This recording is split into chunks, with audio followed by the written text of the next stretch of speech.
Hello everybody, welcome to VFR. Had a little bit of setup work to do here. The wonderful thing about mods is that they add so much to the game. The tougher part is sometimes you forget about them and forget to update them. So we've got the DC-3 tonight, long awaited. We're on the ground in Redmond, Oregon. We'll be taking a trip up to Portland in November 142 Zulu here, our trusty U.S. Forestry Service DC-3. Should be a fun flight. We are going to be on VATSIM tonight, though I do not believe we have any air traffic control online at the moment, but that may change at any time. So thank you all for coming along. Hope you all are doing well today. It is Monday night, flight sim here with VFR. And we're dusting off a classic airplane that I've been meaning to fly on stream and off for a while. Now the DC-3 is one airplane that I want to love it, but it's taken me a while to get into it. And I'm out of practice too. So that will, that won't help us. It would help us if we went over to our stream.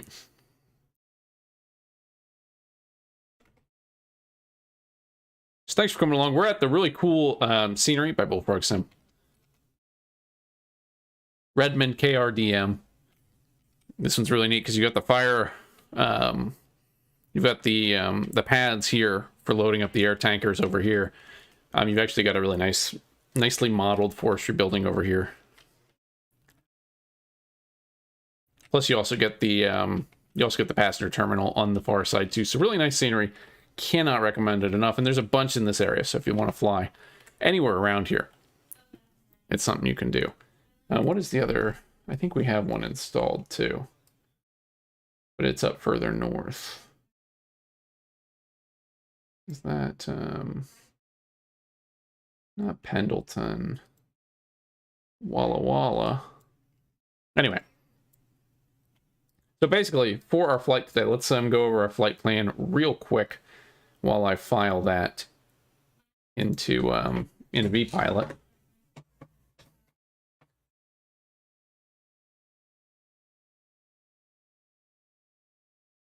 So let's go VFR real quick. So, in case you're wondering where in the world we are here in the Pacific Northwest. Well, almost in the Pacific Northwest. I'm not familiar enough with Northwestern geography to know if this is technically legally the Pacific Northwest. I assume so, but maybe it's everything east of the, I don't know everything west of the Cascades. I don't know. We're here in Redmond, Oregon, at an elevation of approximately 3,082 feet. And all we're going to do basically is take a little bit of a scenic route up to Portland. Now, straight away, it takes about an hour in this plane, maybe 55 minutes. But we're going to go up all the way to the Columbia River, up here to Klickitat. I'm sorry, Pacific Northwesterners. It's like Australia. We're going to go up to Lima Tango Juliet up here, make the left turn, go into Battleground, and come into to Portland at Portland from the north.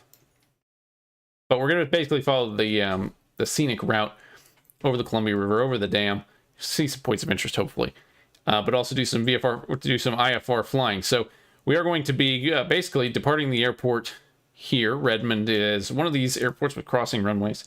So we've got the 5 and 23 and 11 and 29. I haven't seen the weather yet, but we will. We'll check on the weather as we get out of here. Flying out over the town of Redmond, we're going to get up to Cupri, which is going to be our entry point into the Victor 25 airway up to Lima Tango Juliet. Our minimum en route altitude is going to be 7,000. We're going to cruise at 9,000 feet today. We're not going for performance, really. We're trying to give, we're just doing this for fun, doing some practice training.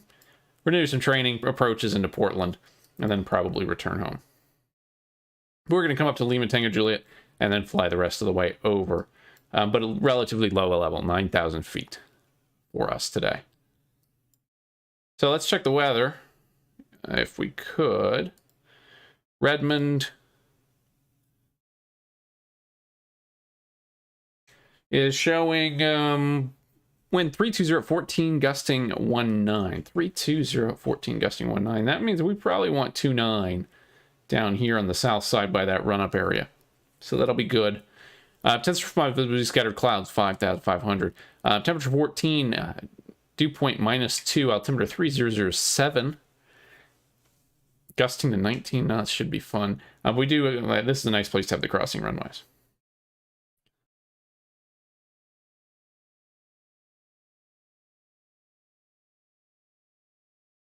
And let me catch up on chat. Mr. Anderson, welcome aboard. We're in the DC-3. That is correct. Airplane, we've got the Duckworks enhancement mod. I think we also have the Got Gravel stuff. I forget what all this stuff adds.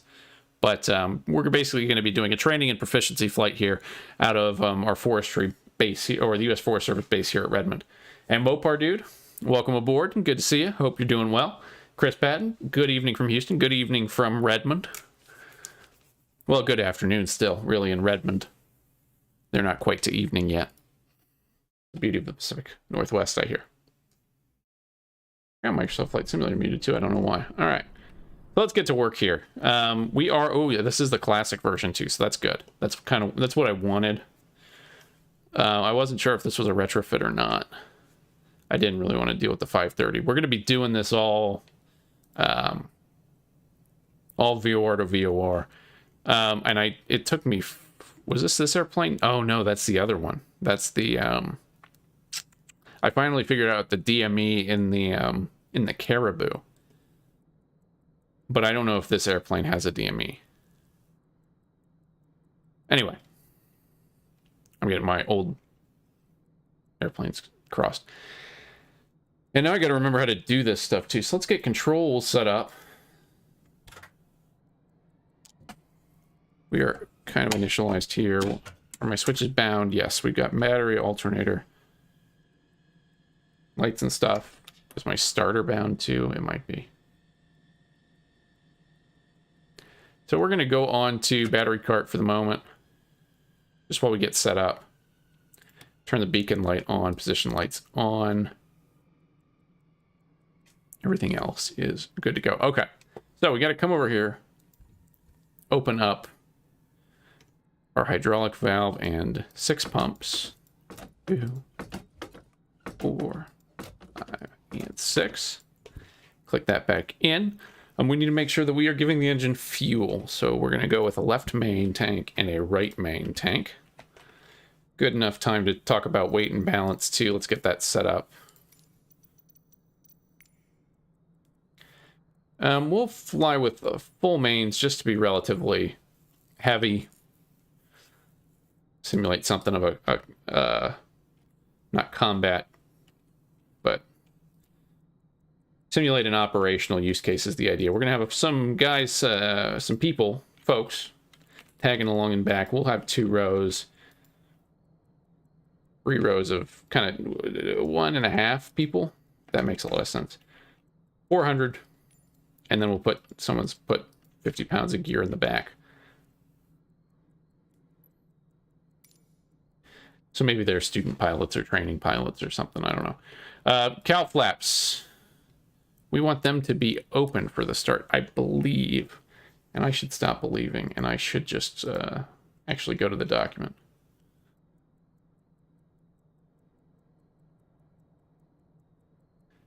DC-3. So again, I mean, we're using the Duckworks mod. That makes some changes that I'm not well versed enough to speak to. But I have their detailed checklist here. Hopefully it hasn't changed too much. So weight and balance has been set. Battery off. We've entered the cockpit. That's all fine. So we opened the hydraulic shutoff valve. We pumped 6 times. Hydraulic pressure is approximately 400 psi. We close the hydraulic shutoff. Cowl flaps open. Flight controls are free. Carb heats are cold and forward. Are cold, so that's the forward position, and locked, which is this position. Blowers are off. I believe that's up here. And then we're going to put props full forward. Mixtures are in idle cutoff for this one. And we will crack the throttle. We'll go into plain battery for the moment. We have the battery on. And we should be getting 24 volts.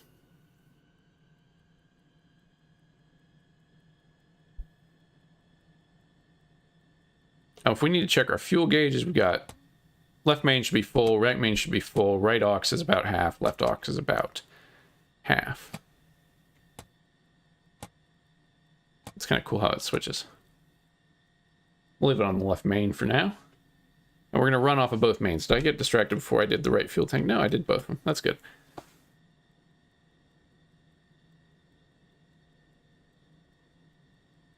Jack, welcome aboard. You've lived in Oregon, Washington.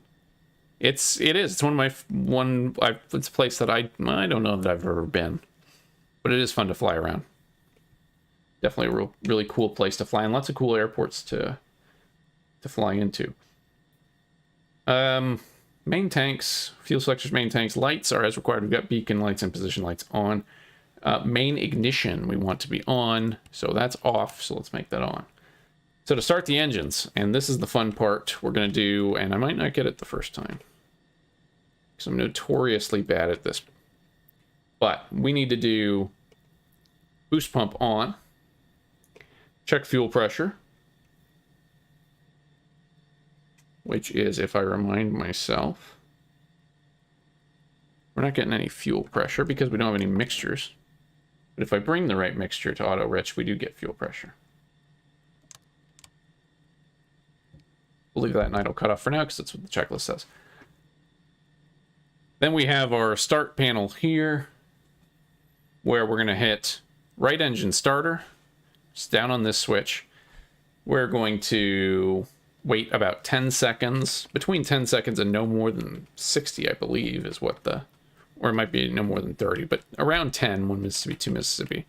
And then we're going to hit right engine mesh. At that point, we count 10 to 12 blades, magnetos to both, mixture to auto rich, and then we can turn the fuel pump off.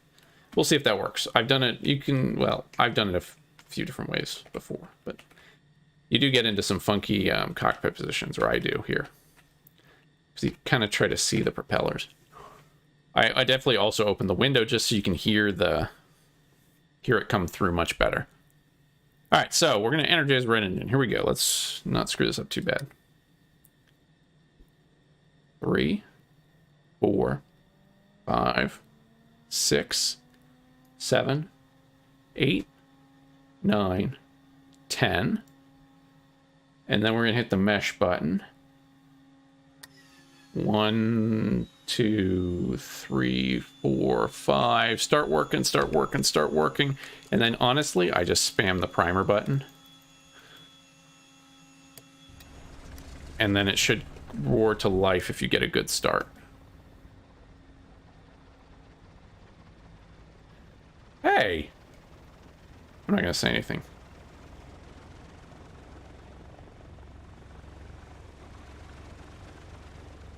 Stay with me, stay with me. Okay.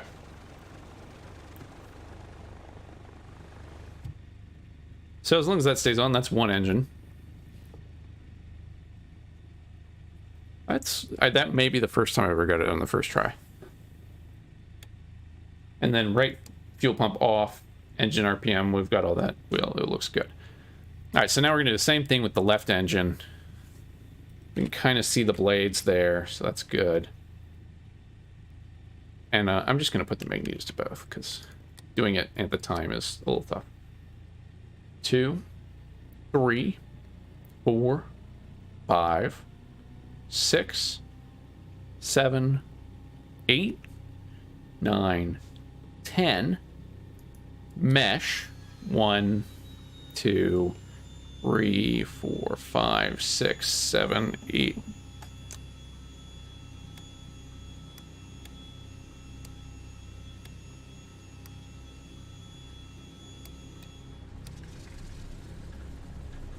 Last one, get it? Yeah.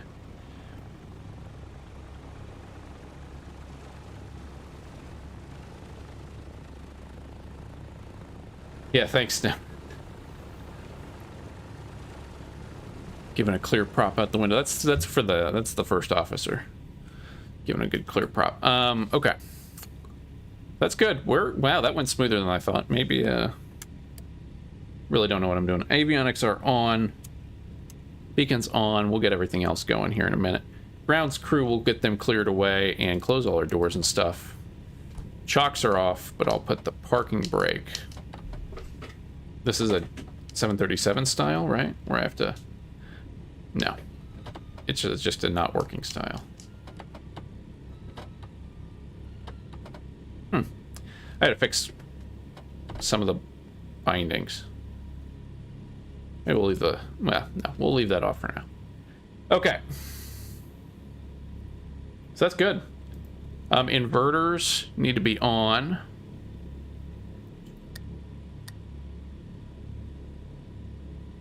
Radios are on. We need to be on 122.8. Got to get on that CTAF. Nav radios. What we're going to do is see if we can pick up the... Is that Click-a-tat VOR? 112.3. Mostly that Navigraph's text is just a little small. So 112.3. And if we're having some trouble, it should be on the same... The airway we're picking up is on the same radial as the Deschutes VOR 117.6. So if we need some help finding it, that'll be fine. And then we're going to fly that course inbound, heading 345.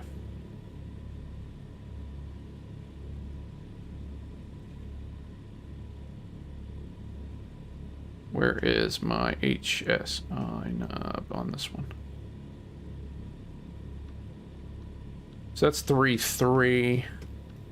So 3.4 and 3.4 and about half. Okay. So that is all good. We do need to set our altimeter. And what did we say? 3007 here. Should give us just a touch over 3,000 feet, and it does. Mixture's full rich. The last things we need to do.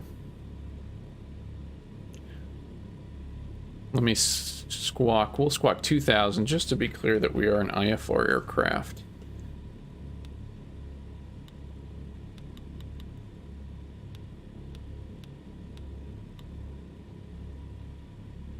We'll make sure we're squawking there. Okay. So that's pretty good, I think. We're just about ready to roll out. So you do got to get... I like to sit up. Basically, anytime I'm operating this plane, I like to sit up in the seat quite a bit. Especially on the ground. But even in the air. So what we're going to do is take a left out of here. Well, no, it's kind of... We actually basically need to go straight in front of us. So let's take a right down to Delta Charlie down to 29. Delta.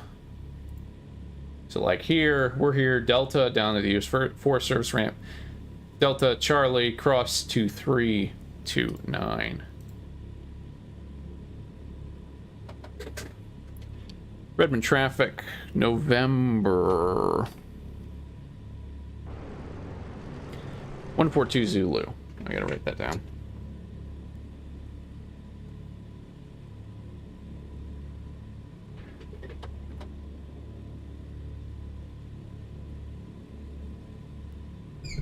So November, I find pens and stuff. 142 Zulu. Bring back on the power a little bit. Redmond traffic. What is a DC-3's? What would you call a DC-3? Skymaster? No, that's a Cessna. A Douglas 142 Zulu. We'll just be November 1242 Zulu. We're overcomplicating this and taking a wrong turn. It's fine. Redmond traffic November 142 Zulu is taxiing to runway 29 via Alpha Charlie crossing 23 Redmond.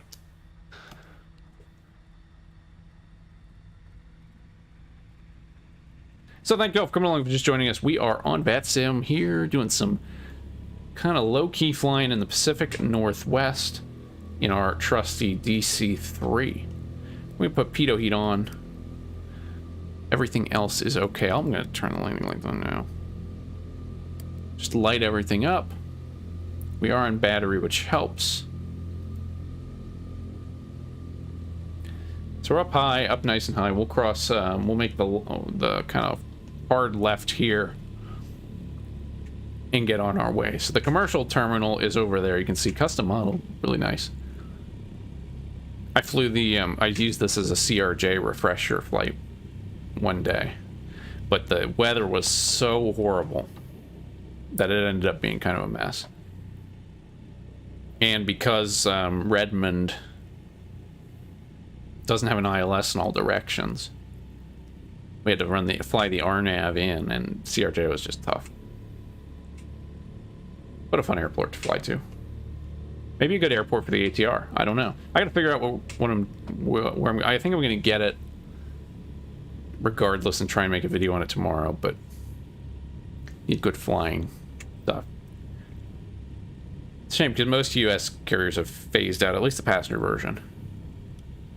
A lot of them fly for FedEx here, but they used to be pretty common. Alright, so we're taxiing on down to 29, and then off of 29 is going to be a right-hand turn. We'll basically fly runway heading, and then turn north. We've got Deschutes. Let's put Deschutes on 117. We'll put that on nav 2, 117.6. And we should get that. So we basically want to fly heading 3, 4, 5 away from Deschutes. If we don't have any vectors. I'm going to do a quick run up while I get this set up too. So nav 2. We come over, we still want it to be about 3. Well, you need a lot of different cockpit positions for this. 3, 4, 5, just about there. All right, so let's spin it around a little bit. Doesn't seem too windy in sim at the moment, but those are famous last words, I suppose. All right, so let's spin it around. We're going to do our normal run-up checks. Brakes on. We're going to bring RPM up to about, we'll aim for something just shy of 2,000.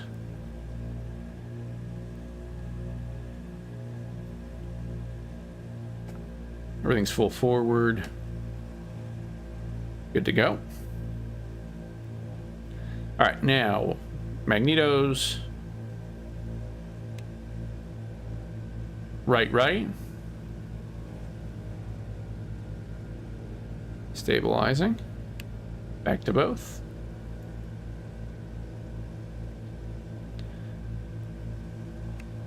We'll do right, left.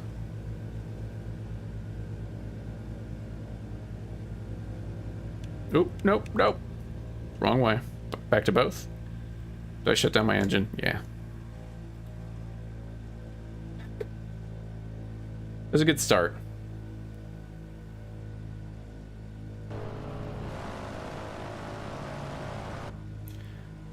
Well, while we get the left engine going, let's do right. Get a little drop. Back to both.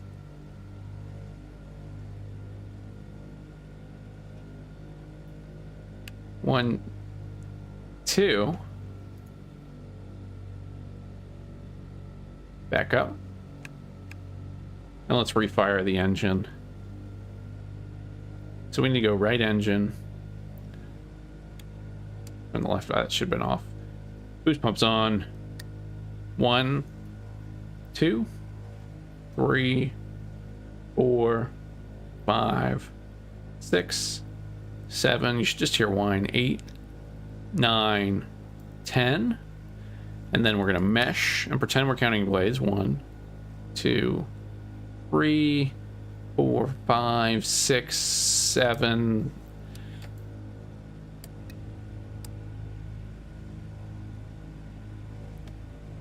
And that's pretty good. All right. So we've got 2 engines again, which will help. Just going to add 1 notch of flaps here. And then that's stabilized. Let's just keep it up.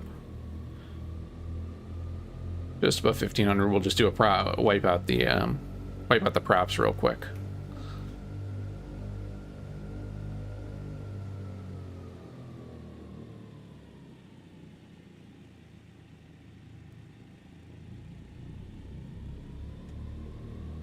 All right, good enough for me.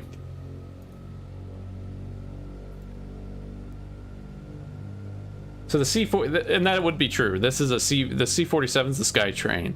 I don't remember what the civilian one would be. Like a DC-3 would be not a Cloudmaster, not a Skymaster, but I guess, and Lee, I mean, technically, we could be a Skytrain. This is technically a C-47 model, at least.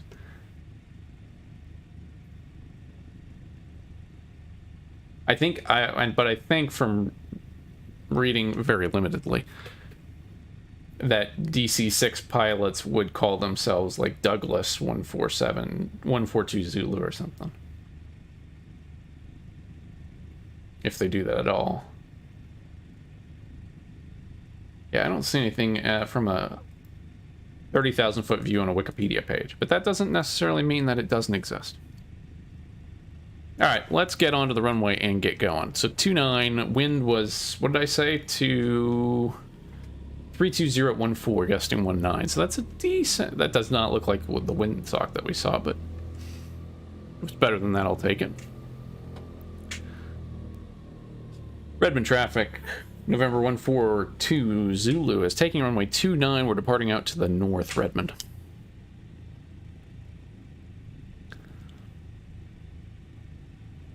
So we're basically going to fly runway heading. I'm on nav 2. We're on nav 2 right now. We're not getting the nav 1. We're not getting the VOR up north right now. So I'm going to hold on the brakes. Just out of DC-6 habit. Let's go 30 inches. Stabilized. Going full power. Just short of the red line. It should firewall. Yep. Full power set. We are still in miles an hour here. So somewhere around 100. But it will... You know, the rear wheel's off the ground now. I should have locked the tail wheel. Here comes 80 knots. And we're just going to kind of let it go when it's ready to fly.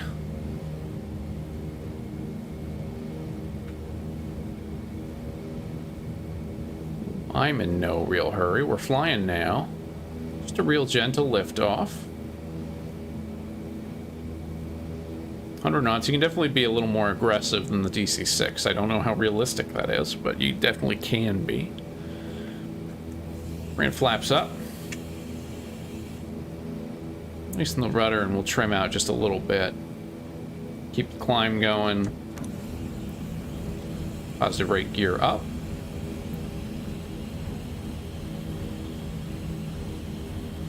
And then we'll bring all of our things into the green. We're going to leave the mixtures in auto rich for now.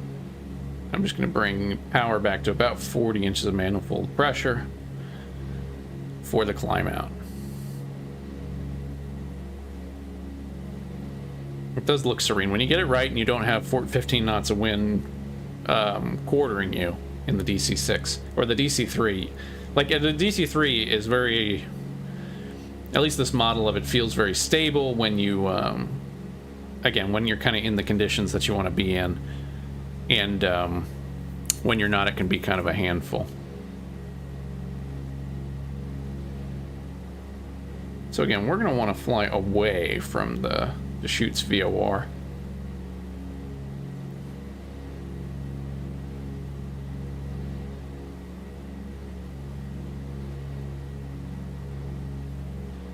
Got our old school compass here. Got our gyro there. We're going to climb up to 9,000 feet, and I definitely didn't file a flight plan either. Not that it matters too much, but don't let the VATSIM police know. EDX, Redmond's going to be our alternate. We'll come back to the field. Departure time was about 0020 Zulu, 0040. Or are we no? Or are we 23:45 now? I forget. It'd be about a 55-minute. Well, we'll call it an hour and 10 because we're taking the scenic route. Hour and 10. We'll just say 200. Cruising at 9,000. And going from here.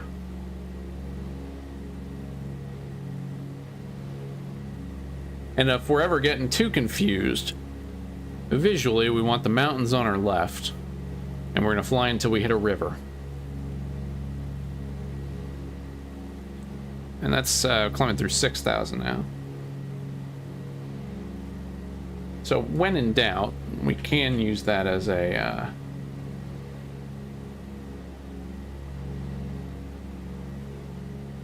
little hack if we want to.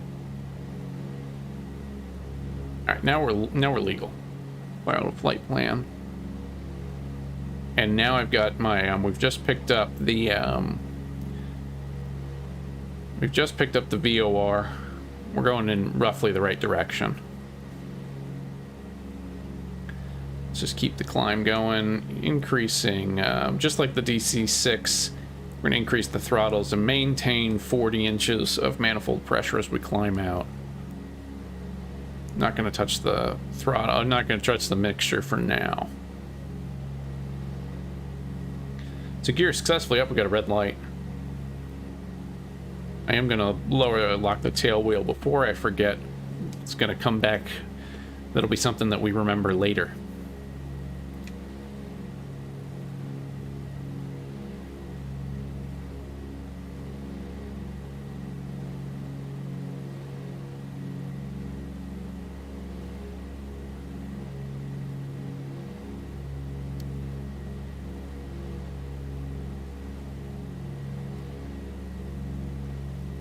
There's 7,000.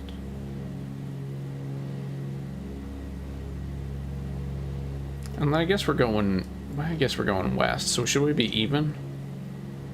Now we might want to be 8,000. I'm going to edit myself here. 8,000 feet. I'm just flying the altitude I want to fly.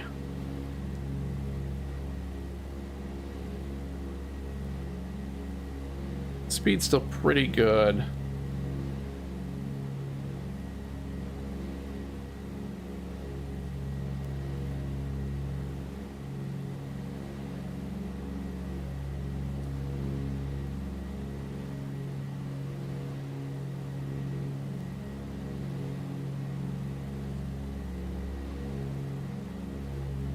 And now we'll level it out. And then we should be able to use our gyro pilot.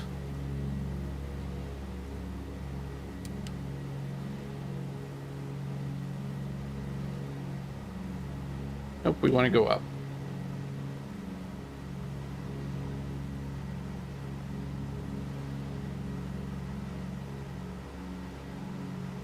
Well, at least we don't want to go down. We don't really want to go up either, but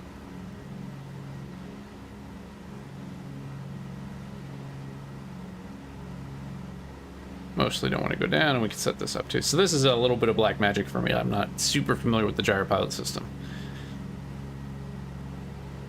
but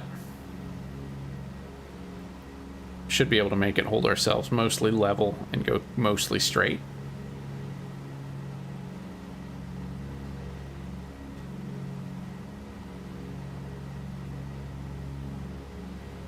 Yeah, we're still climbing out pretty good.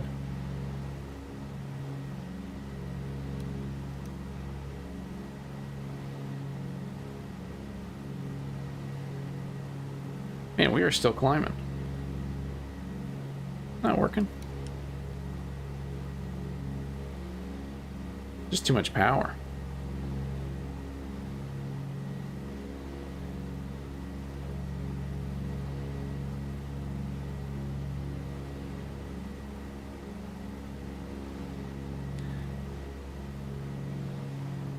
And we're in the clouds now. Let's get some heat on.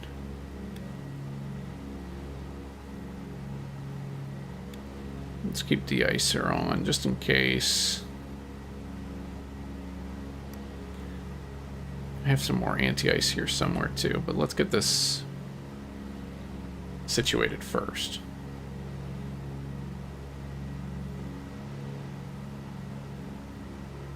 So thank you all for coming along. If you're just joining us, we are flying over the beautiful Pacific Northwest. We departed out of Redmond, Oregon, and we are heading up to Portland. We're going to shoot, probably shoot a practice approach or something up there.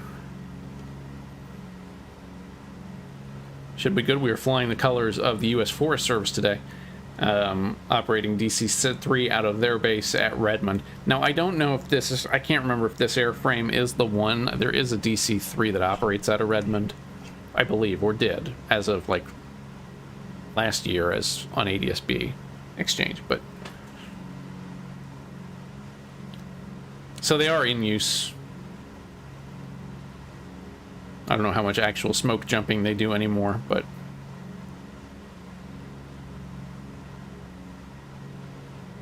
so that's about level. Now try not to dive bomb me.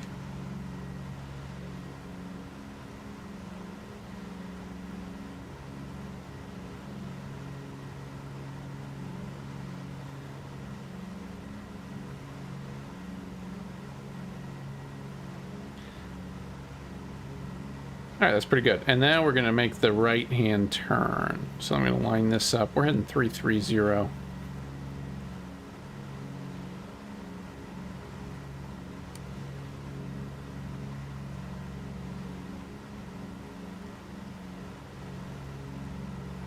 I'm going to turn a little bit north now.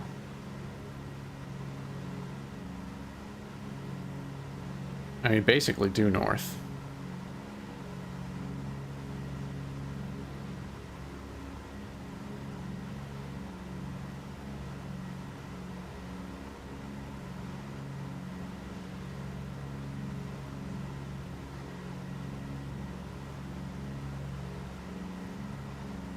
All right.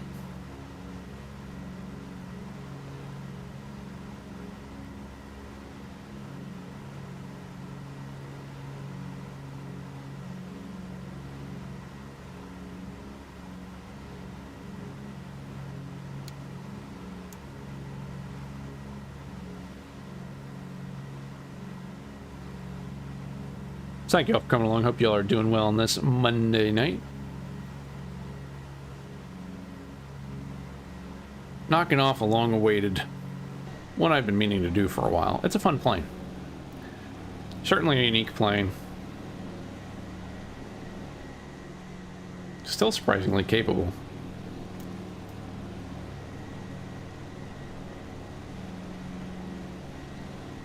It looks real good too.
So now we're making a solid 170 knots. We're cruising pretty good.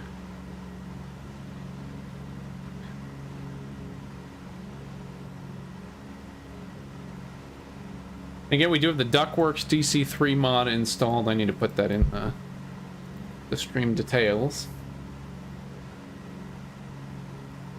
If you haven't updated in a while, and you try to get in and you find pink textures all over the place, update your Duckworks DC-3, and that should solve it. That's what solved it for me. I was worried it was a livery thing. When I loaded in, I was like, oh shoot, I can't use this livery. Because they updated it.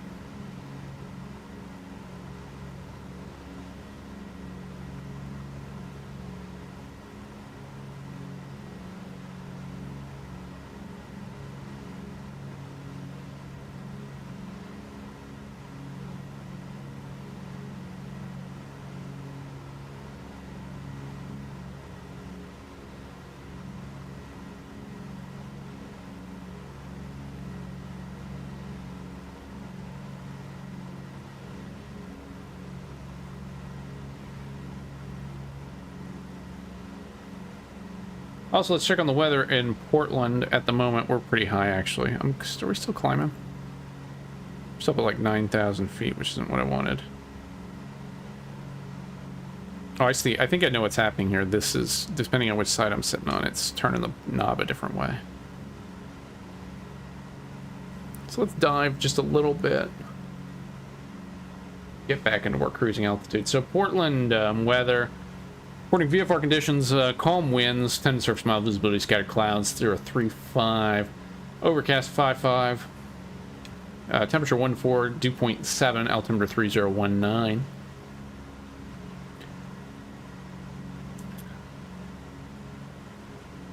Let's go ahead and get back into our altitude zone. You do still get the snow line up with the Cascades.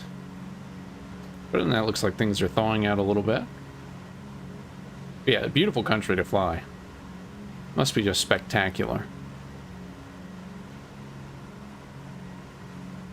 And once we level it off, I will show you.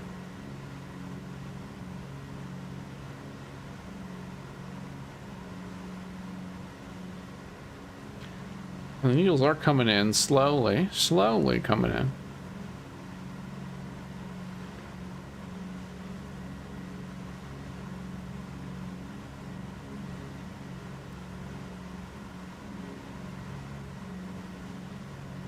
And here it comes, so let's bring this back up.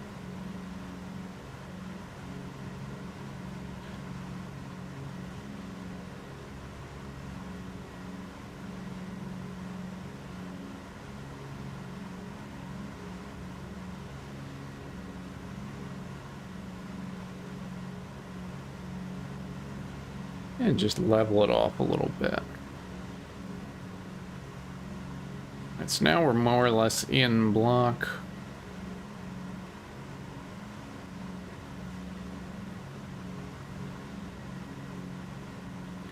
$8,000 feet. Cool.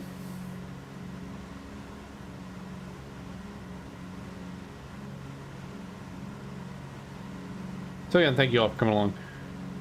Beautiful, beautiful night to fly in the DC-3 here.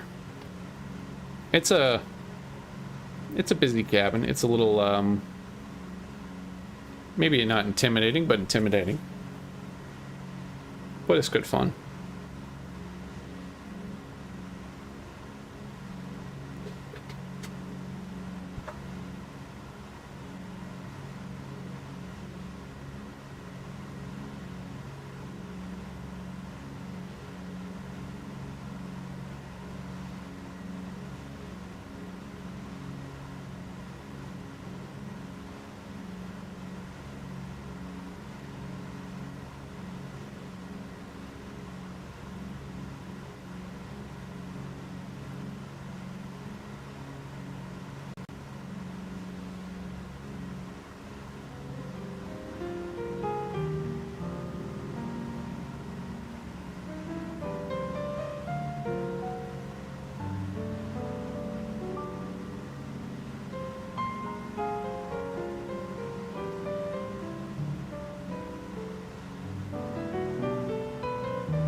Super Cali, welcome aboard. Duckworks is pretty awesome. Enjoying it. It's a good one. Yeah, Snip, I feel you. You keep going back to the Phoenix. I keep going back to the 737. I get it.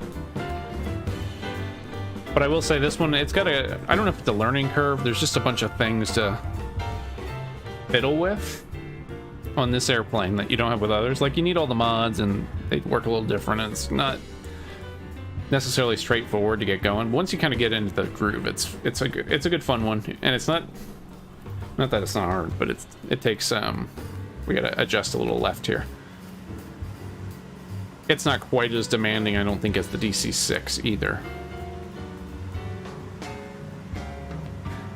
Let's go ahead and bring it left again. Yeah, we're right about bang on here. So let's go ahead and point ourselves at the VOR. Catch up here. My understanding is that the Duckworks has some flight. You know, why am I talking from my understanding? I have the page up. Snap, I can do you one better than that. I got the page up. So let me not just talk out of my rear end. Let me just let's go straight to the source. What does Duckworks do? So first off, they have a reworked flight and engine model.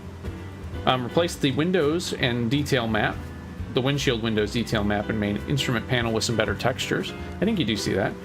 They got the custom rich auto lean system that changed how that works. We could probably go to auto lean at this point, actually, if we wanted to. Speaking of, we're actually in emergency power. We need to be in auto lean here. They snap in like that. I don't know if that's default or custom. I've actually, truth be told, never flown the default one. Fuel consumption fits real world numbers. Instrument views reworked. Custom engine startup logic. Manual supercharger control. We do got some superchargers here somewhere. Oil temperature and pressure reworked. Openable cockpit door, which is what... Oh, that's what I did. I opened the door. Cool. Cold and dark quick start switches are replaced with the avionics and battery master. So in the old version, in the Asobo version, that's like a quick start version button. Heading select is enabled for retrofit. Aux fuel tanks are fixed, I guess. Some smoke effects on startups, missed that. Heat blurred engine exhausts, some localization and lighting and other things.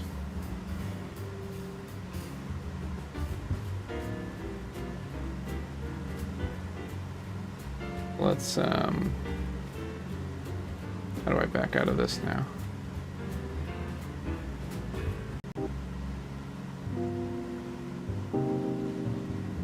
So we're cruising now, looking for the big river. Now, I don't know. I don't think this has a DME in it. Again, if it does, let me know, because I can't find it. But it took me a long time to find the one in the Caribou, so it's not necessarily off-brand. We don't need de-ice on anymore. We'll leave that off for now.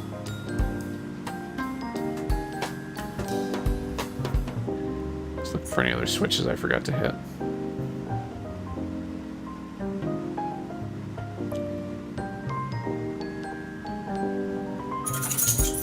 Let's keep that turn going a little bit too. Right about to 3, 4-ish.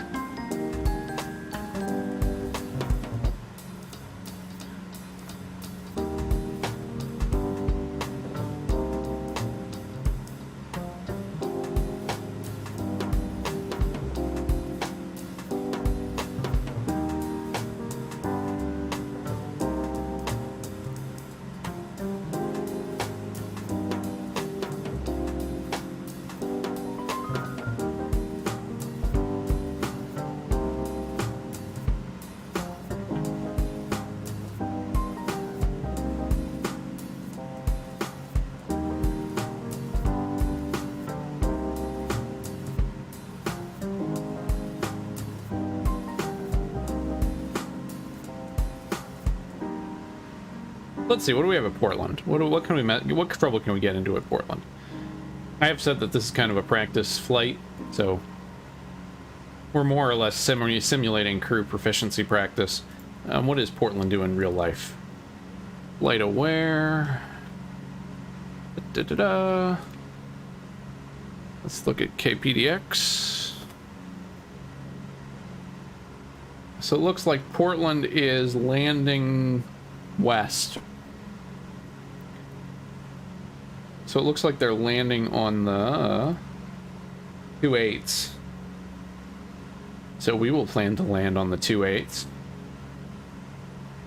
Do we have a good ILS approach for the 2/8? So for 2/8 left, we can just do 2/8 right. We'll plan for 2/8 right, ILS approach for 2/8 right. And we will fly it. So coming off of Battleground, let me pull it up.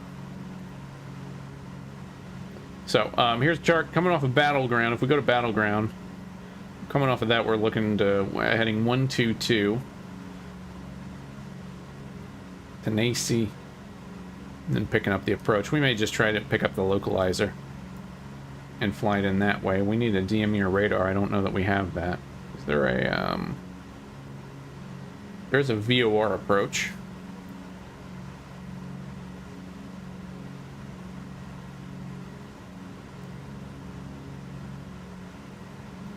Or we would go to the Battleground VOR.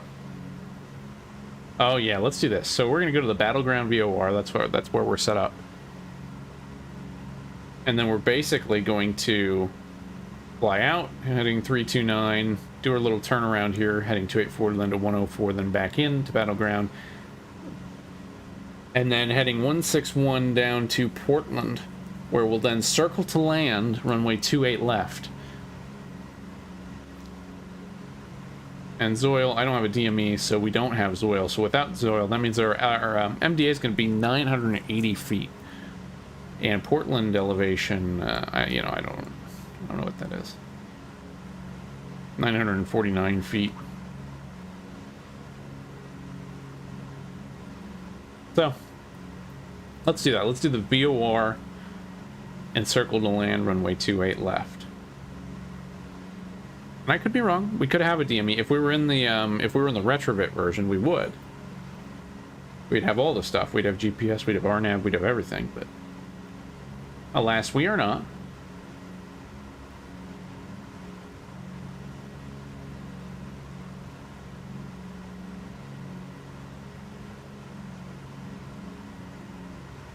And Super Cal, you say there's a DME if you have the tooltips on the instruments. Oh, so if you have the tooltips enabled, it'll show you. I don't know if the FAA will accept that. They might. Mopar, dude, DC-6 or DC-3 in real life, which would you pick to own? Boy, I don't really want to own either. I'd go DC-3. I do think I'd want to own a DC-3. I feel like a DC-6 is a whole nother level of airplane ownership. I feel like at that point it's like a job to own a DC-6. It's a job to own a DC-3. I mean, I know just hearing Rob Randazzo from PMDG talk about owning his DC-3 and seeing some of the stuff they did, it seems like it's like a full-time job. But so they're making it as part of the mod, Super Cali, a new instrument with a DME. That would be nice. That's the only thing missing, I think, but it means we could fly a fun VOR approach. Yeah, don't tell the FAA.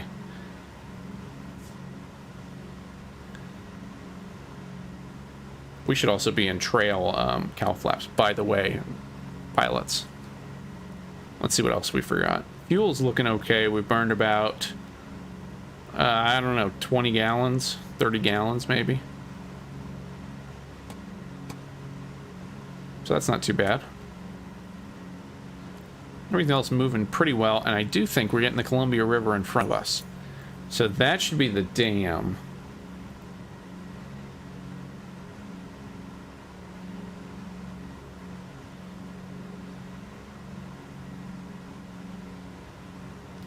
Yeah, so that should be the Dales Dam. I don't know if it's modeled. I thought it was. I thought that was a point of interest, but I may be mistaken on that. We're going to basically fly directly over it. The Columbia Gorge Regional Airport is also down there, kind of on... There's a spit of land out there. Right there is the airport. Here's the dam. The VOR is just going to be north of it. It might be up on the hill. I can't tell from this. Yeah, so the VOR is actually up on the ridge behind it. So basically over that, we'll make a left-hand turn. And we're going to turn left heading 258. Try and pick up the 258 into Battleground on 116.6. So we can also go ahead and get 116. 6 queued up. 1166 there. We'll see if we can see it from this altitude. But yeah, so this is the Columbia River here.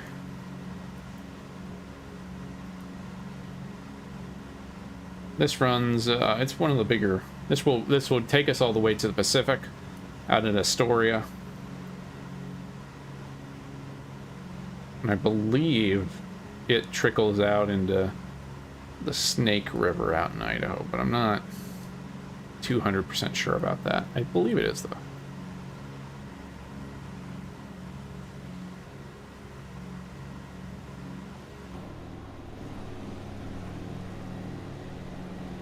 And if we overshoot the VOR a little bit, you know, same rules apply. We're not going to tell the FAA.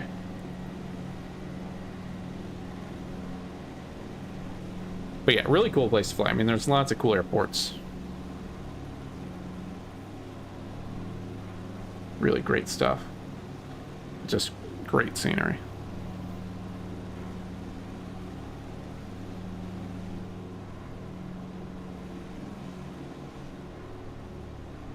That's the other thing too about the DC-3 that I've enjoyed, just as more, not a DC-3 expert, but as a casual flyer of the DC-3. It's like, it's not, even the DC-6, once you get it into cruise, it's not too demanding, but it's not too demanding to fly around like this, which I appreciate as someone who doesn't fly it religiously. Again, can't speak to the realism of any of it. There's definitely a custom model bridge down there. Because that bridge looks too good to be auto-genned.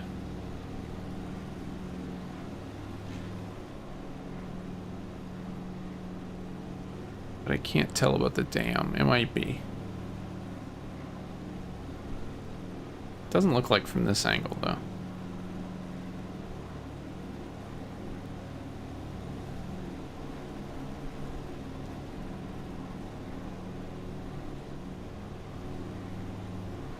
But that is cool. You can see the difference in water level.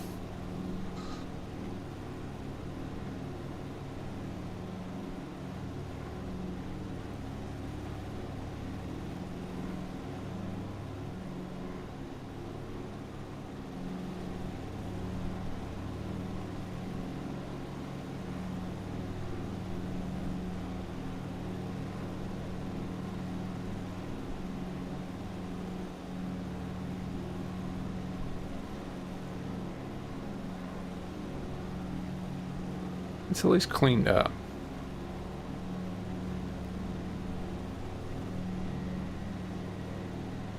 Maybe the bridge was the point of interest.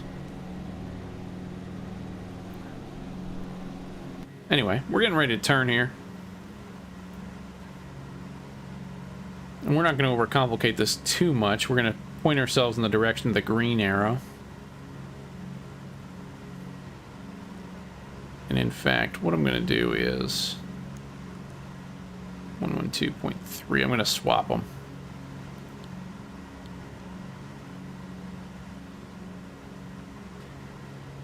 And again, it should be, maybe we can see it. Because we're pointing right at it. The VOR should be up here somewhere.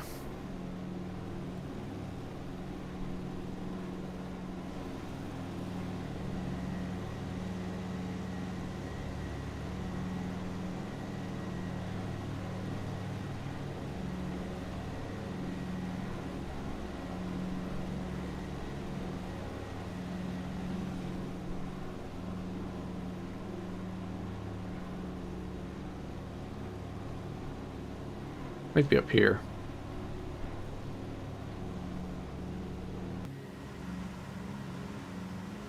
Always interesting the place they physically put these things. And then we're going to be wanting to turn, what did I say, 258?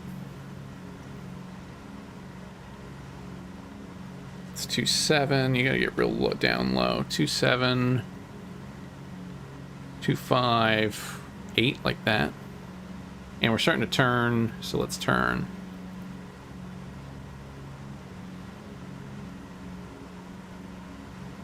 We'll overshoot it just a bit because we're gonna overshoot here a little anyway.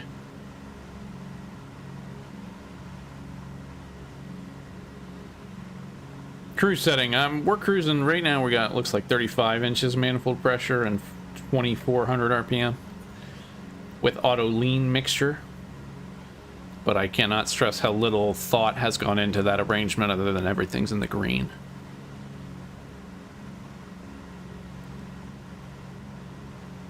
Are we losing altitude too now? All right, let's gain some altitude.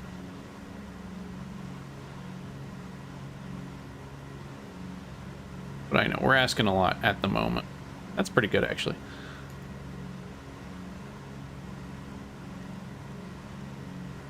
Let's go back to 258 or something. And if we get lost or turned around or something, we want to follow the river, and the river's going to take us to Portland. So we need to, not that one, we need to climb a little bit.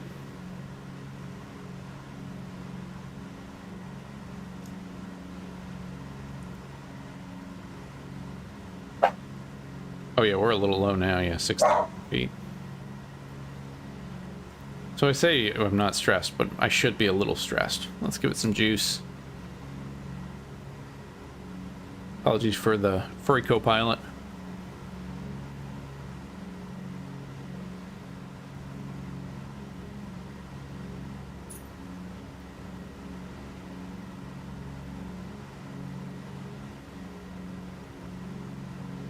So you'd want, so for max range, you'd want 24 inches and 1700 RPM at an altitude. Interesting. Yeah, I'd have to look that up. This one doesn't have any tables in it, does it? No, not really.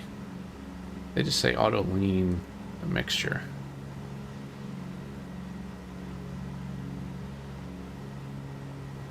And I think that's one of the things that the mod improves too, is just this matching the real world tables a little bit better.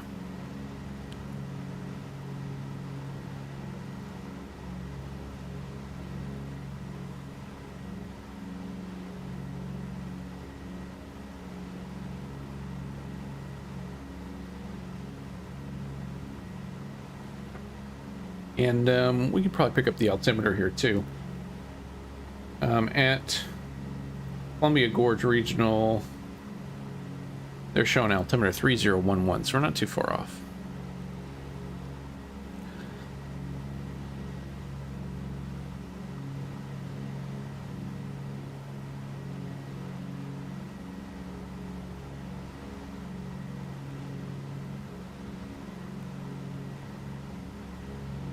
Bring it back down. Just level it out a bit.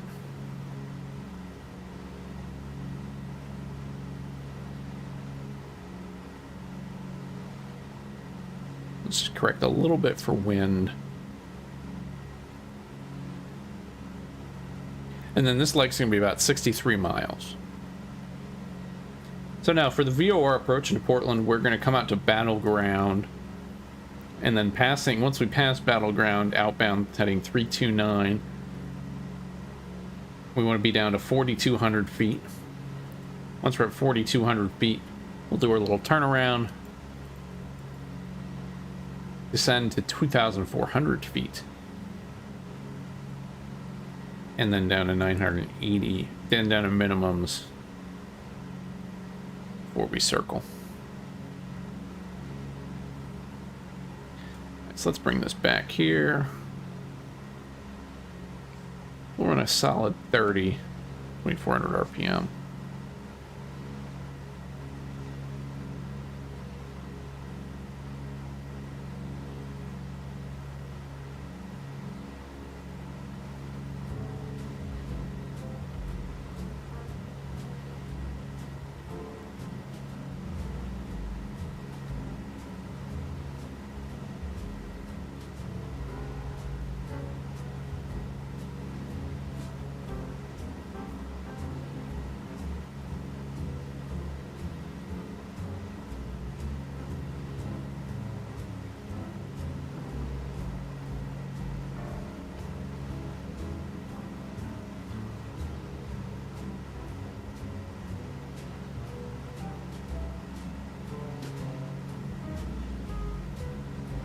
Is there a river visual into Portland? I don't know. Maybe.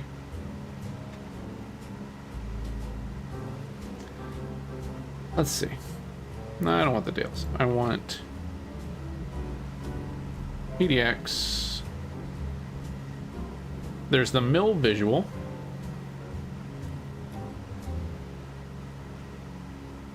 The mill visual coming west from Portland, although it doesn't really come up the river. Except for the end, over the paper mill. So you basically, this one comes in from the, I think from Battleground. Into the north. So down over the river for the final stretch a little bit. But the problem is you got all this terrain kind of directly west of the field. It's like you don't really want to be flying here. Maybe up north though. Let's see. So like for the 10s. Columbia visual. Here's the Columbia River visual. So coming out from, so it looks like if you're landing east, you can get a decent river visual. Although that is like, yeah, so basically you can come in any way, you end up over the river for the final.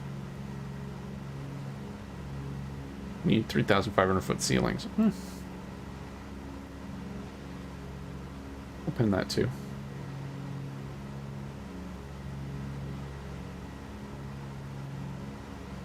It basically looks like it just gets everyone over the confluence of the two rivers and then fires you in over the I-5 bridge.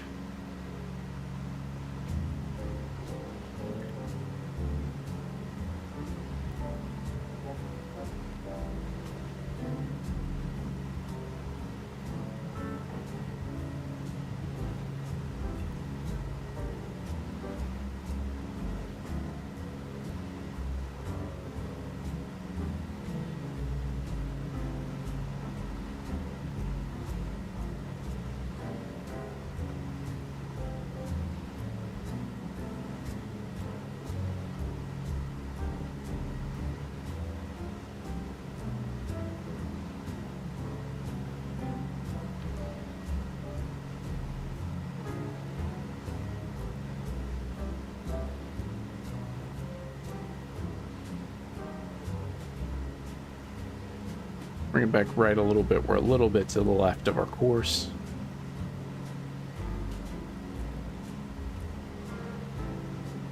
Just make a small adjustment. Get those needles in a little bit.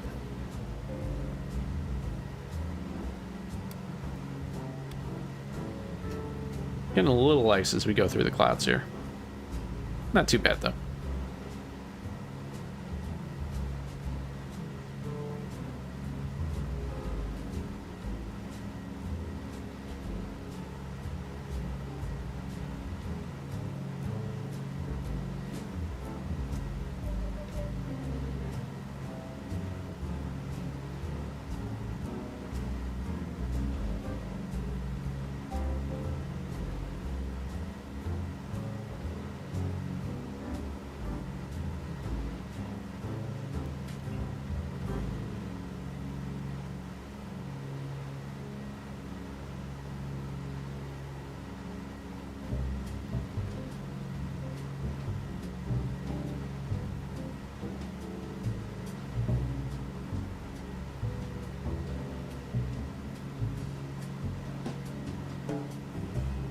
Yeah, I can't remember how much icing capability we have. I know it just, the prop de-ice and windshield de-ice seems to keep it moving forward at least.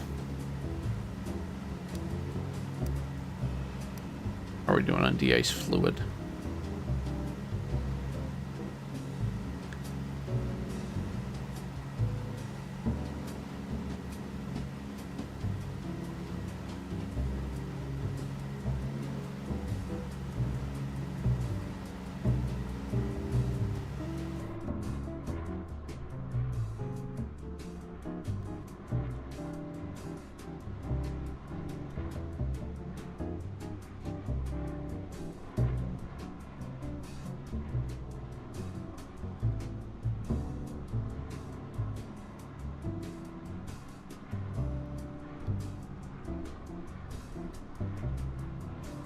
So thank you all for coming along. It's just joining us. We are heading on to Portland, Oregon.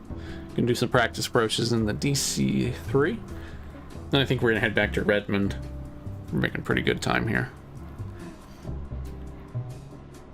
Below us is the Columbia River. We're gonna basically, more or less, we're gonna be north of it for the rest of the way, but we'll follow it into Portland.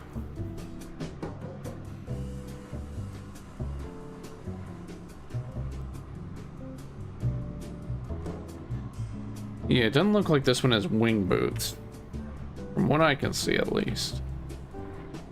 But I could be wrong. Maybe. Hard to tell.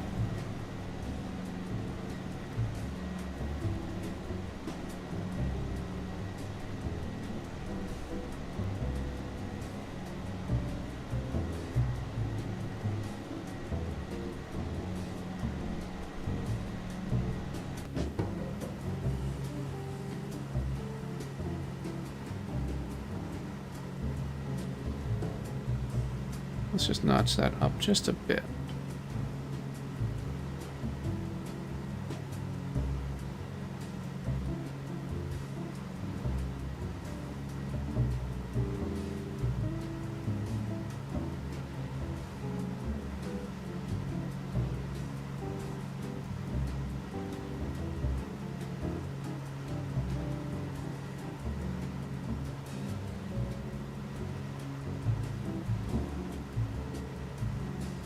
Still some snow out that way.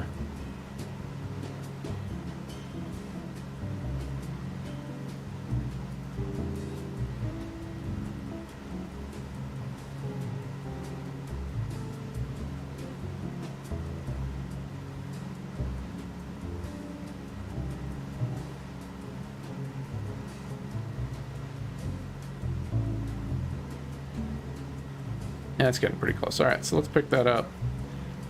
Turn left, heading 2-5, something like that. I'm gonna make it 2-6.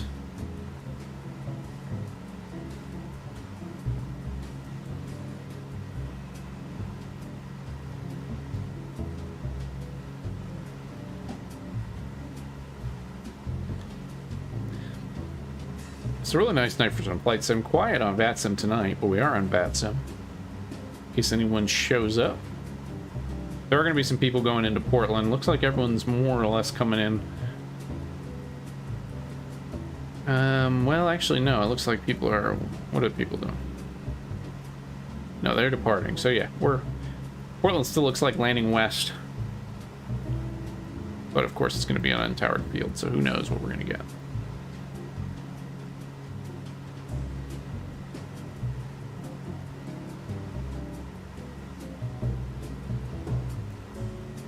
Oh boy, I'm losing altitude quick now.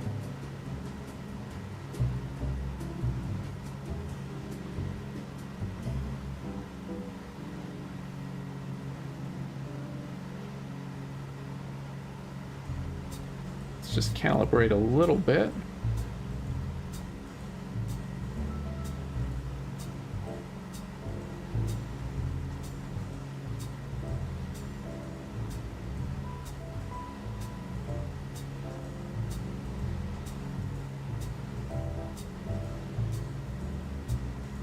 And we should be about halfway.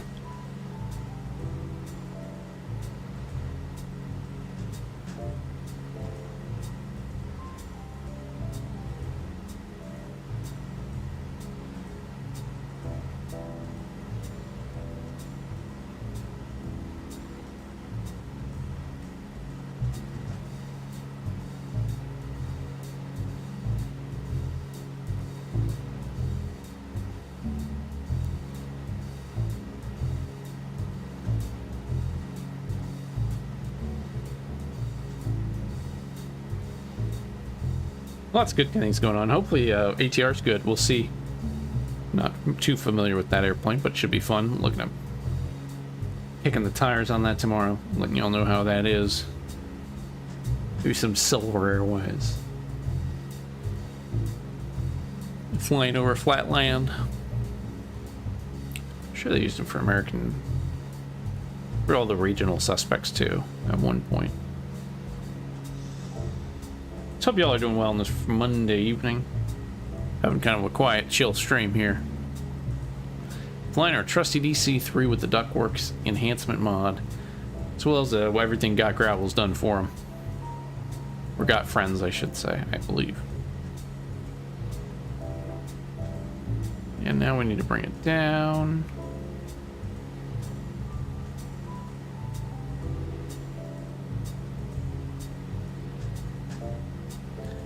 But not too much, just a little bit.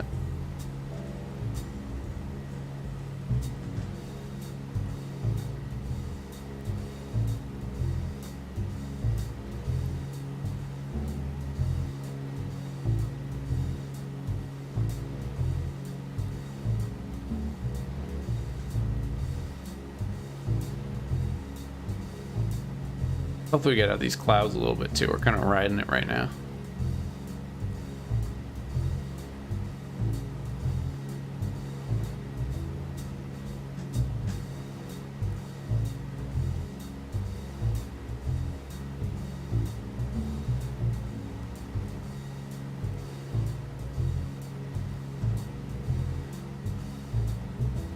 And just down a little bit. Just taking some fine adjustments.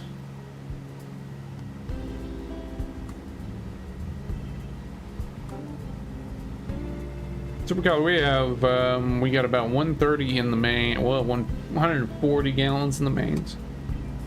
Looks like. And about 100 gallons in the aux tanks. We should have plenty for this. I loaded up the mains full. I still need to go down just to give us a sense of how it would handle a little bit with full fuel.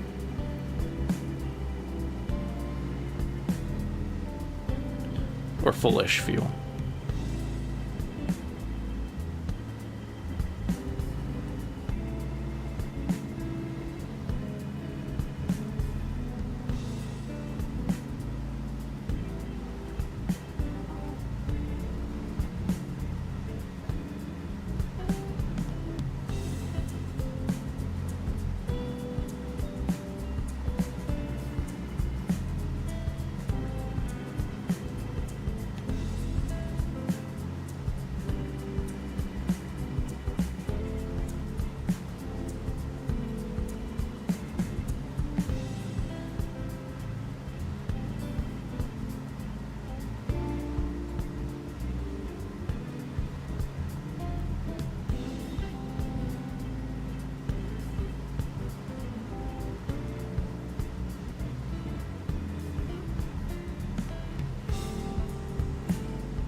About there, maybe? That should be okay for a minute.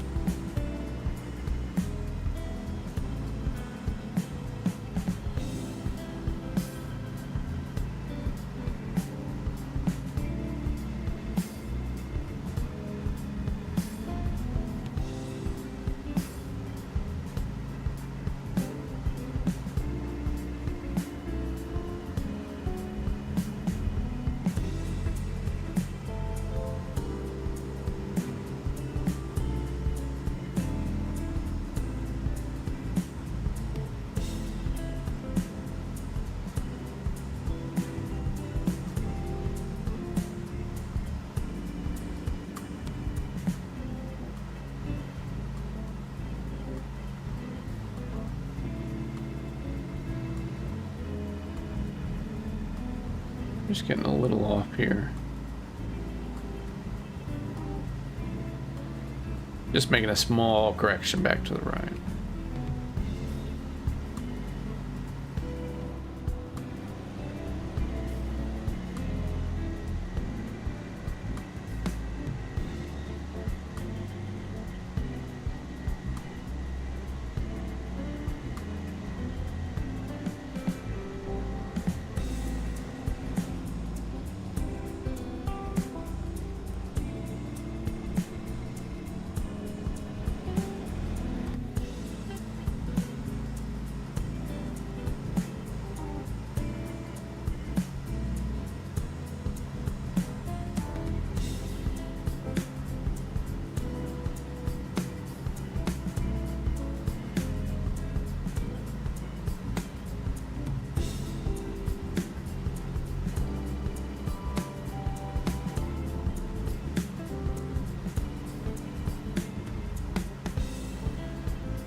We're getting in closer a little bit. Should have just about 15 miles to go. So what I'm going to start doing is our descent. So I'm going to pull a little bit of power, leave the RPM where it's at, and just start a little bit of a descent, aiming for about 6,000 feet.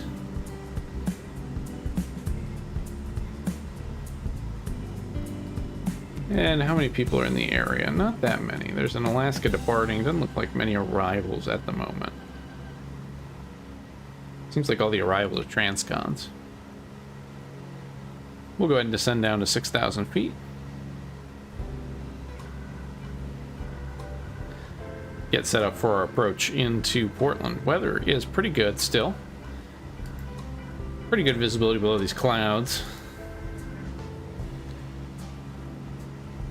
Latest METAR from 2353 Zulu, wind 300 at 12 knots.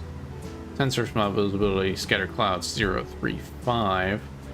And we're coming in for the 2/8, so that should work out in our favor, or close enough to our favor. We are doing tonight the VOR Alpha into Portland. So we're coming out here to the battleground of VOR. And we need to, at this point, point ourselves pretty much directly at it. Nope, we don't need to go that way. We need to go this way. So we need to point ourselves at the battleground VOR. We're descending down to 6,000 feet. Now at battleground, we're going to basically descend and then fly heading to 329 outbound, descend down to 4,200 feet. This might be a little of an overcorrection here.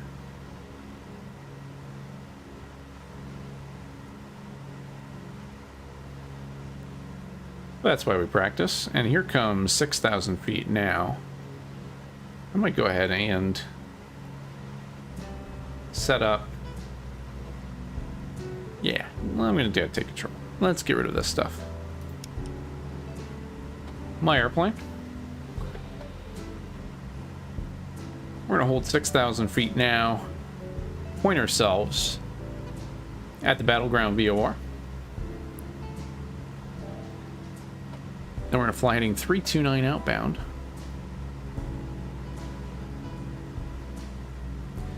We must. 329 is going to be real close to 330. But it is very difficult to see that gauge accurately from there.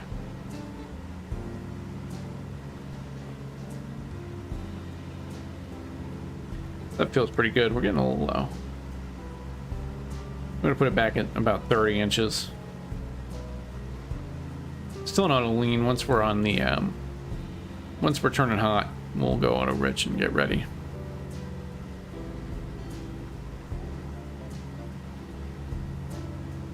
And we just want to point ourselves at the battleground VOR.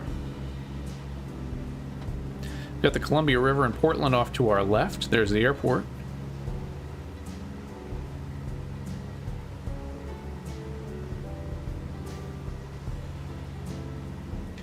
Missed approach procedures for this, which we will be executing, because I think we're going to touch and go here at Portland and then head back to Redmond.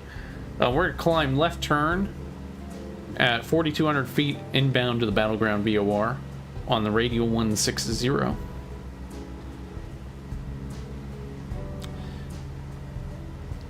And we're just about...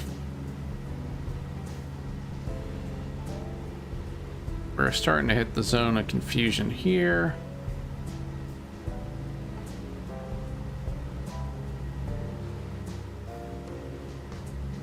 So starting to go around, we're going to go a right-hand turn, heading 329.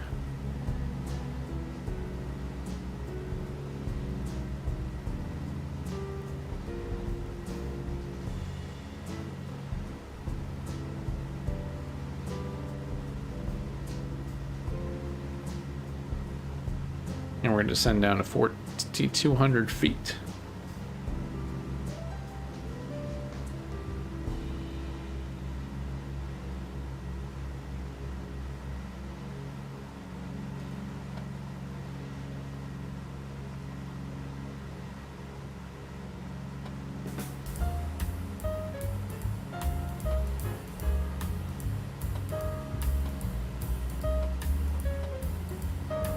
329 is right there. So descending now, for 4,200 feet, we'll bring a little power back. We'll hit 25 inches of manifold pressure, and we'll give a call to Portland 2.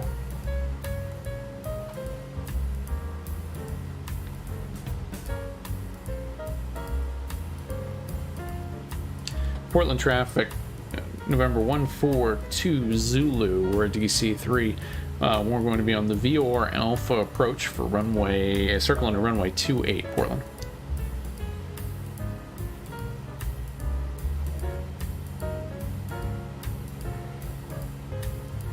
And then 5,000 feet. Keep it going down.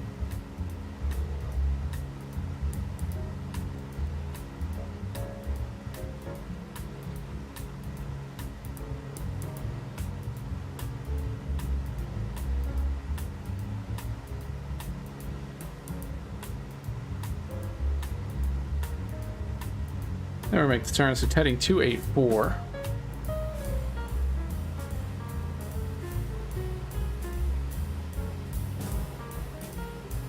Coming down through 4,500.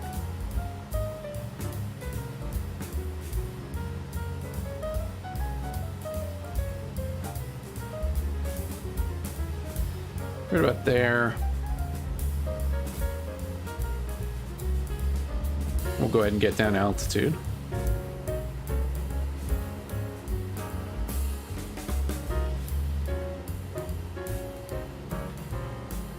Portland altimeter 3019, so we should crank this up a little too.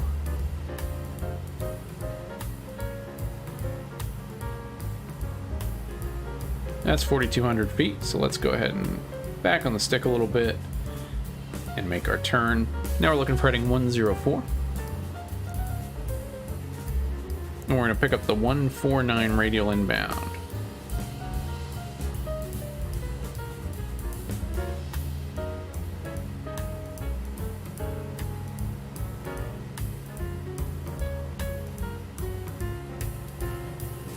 That's 1.5 and just a little bit past that.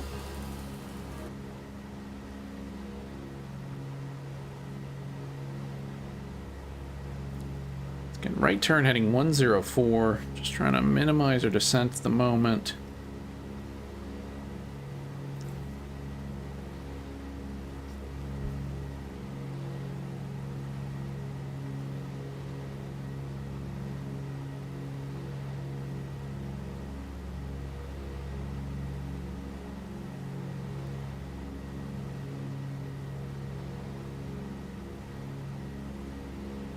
Keep it coming. 1, 2.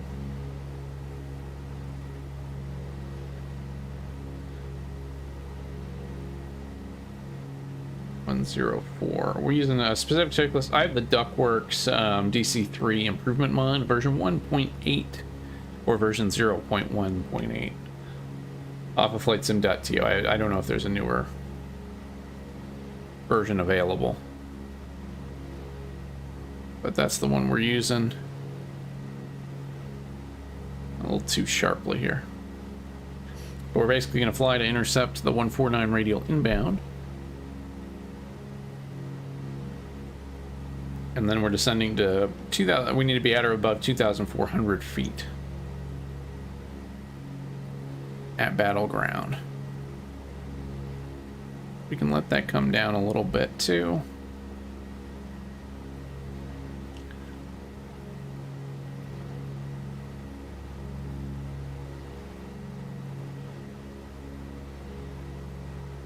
Needles are coming in now.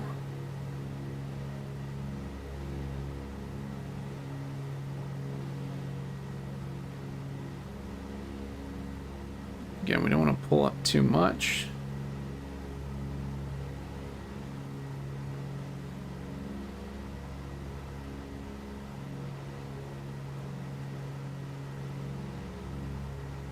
That's pretty good. Then it's going to be a right-hand turn heading 161.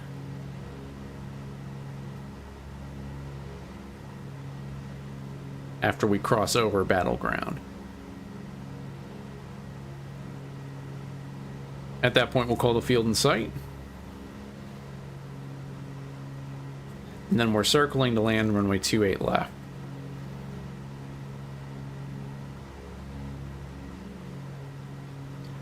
Bring power back 2,500 or 25-inch manifold pressure. I'm going to go auto rich here. We don't need emergency fuel or whatever.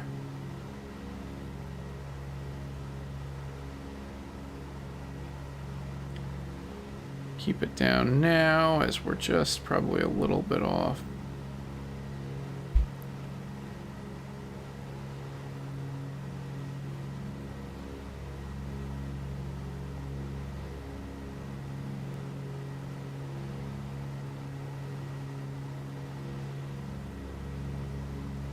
Passing battleground now.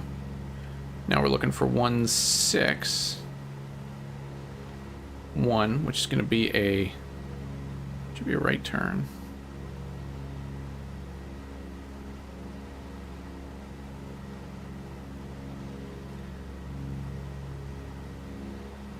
That will put us directly at the airfield.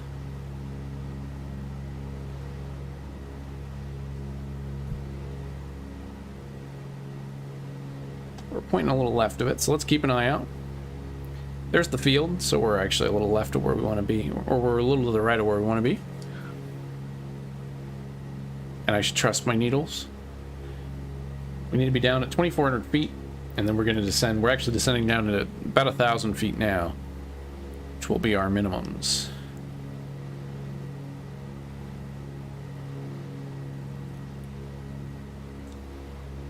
Now the visual coming in for 2.8 comes along like this ridge, and then there's a paper mill down here somewhere. That is your marker to turn onto the river and turn final, basically. I don't know how much they use it, but we do need to continue descent, keep coming down, because we do have to slow down quite a bit here. We're dive bombing a little bit. That's all right.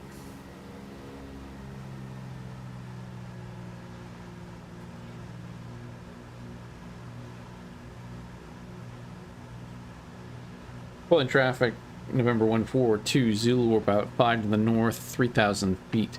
We're going to be circling to land runway 28. We're, right, Portland. 28 right? Yeah, 28 right. Closest to the river. I think I've been saying 28 left.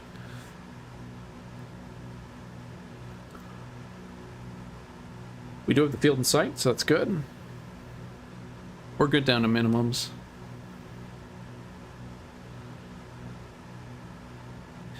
And then hopefully we're going to basically set ourselves up on downwind to land here. I got beeped. Ah! Why is Portland Tower online?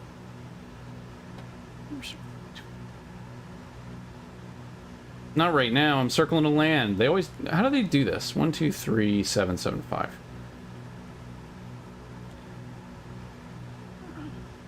I'm going to continue with my circle, but I'm going to call him.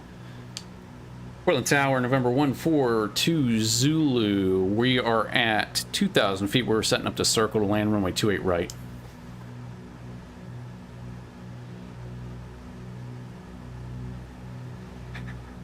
Seven, 7, 5. Yeah, that's what it is. I just did.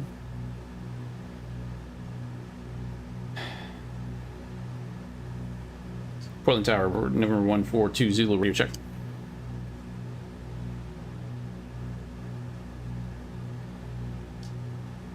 Oh, I'm not working. Oh, I see. It's me. It's on me.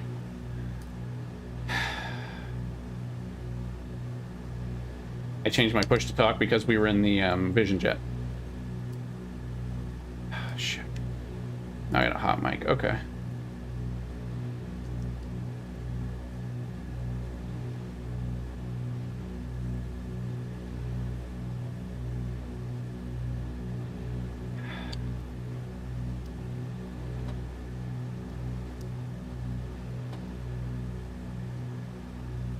I think I might be getting every button. It's not this. All right.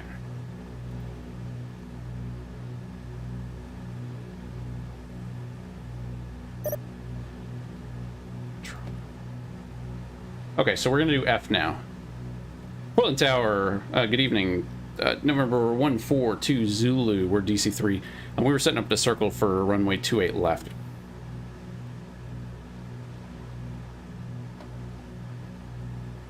This is not gonna work here. Anything? Still nothing? Yeah, no...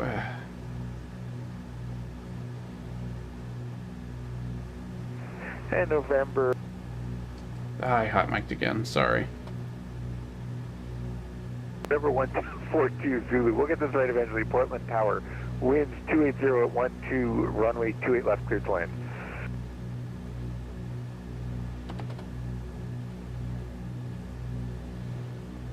Runway 28 left, clear to land, number 142 Zulu. It's frustrating. So I changed it, but the problem is now I'm flying, and like the throttles are all doing stuff, so it's overriding my, I gotta get landing configuration. I gotta slow this thing down. Where's the airport, anyway? See, I was gonna be real cool, calm, and collected too, but then I remembered I changed my throttle assignments for the Vision Jet. I'm still really high. We're gonna have to... Yeah, I'm gonna... that's so frustrating.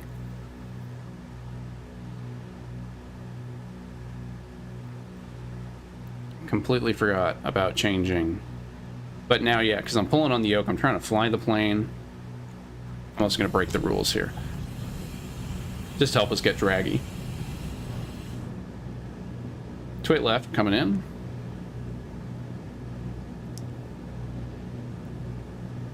We might depart VFR on the next one, I'm really fast here, though. This is a mess. How do they come up with this? Like, right as I'm setting up to circle.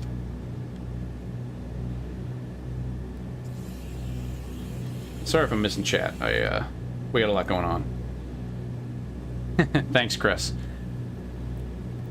I felt bad because I mean, I'm glad I'm the only one here, but yeah, because when I try to set the button in VPilot on the fly, it sets it to my Bravo throttle quadrant, whatever throttle value it's setting, and that just, I gotta be on the ground to fix it. So right now our push to talk is F. We're good now, though. We're on a long final. We're figuring it out. Oh, we were gonna be so good. We were gonna sound so cool and smart too. Yeah, we're gonna circle to land for 28. But not meant to be today, at least. Speed's good now. We'll come down. I think we're gonna just depart VFR out to the VFR out now, because this is kind of throwing a wrench in my plans. But yeah, we were gonna be very cool. Cool, calm, collected, and that's not what's happening anymore. Man, the timing is just uncanny.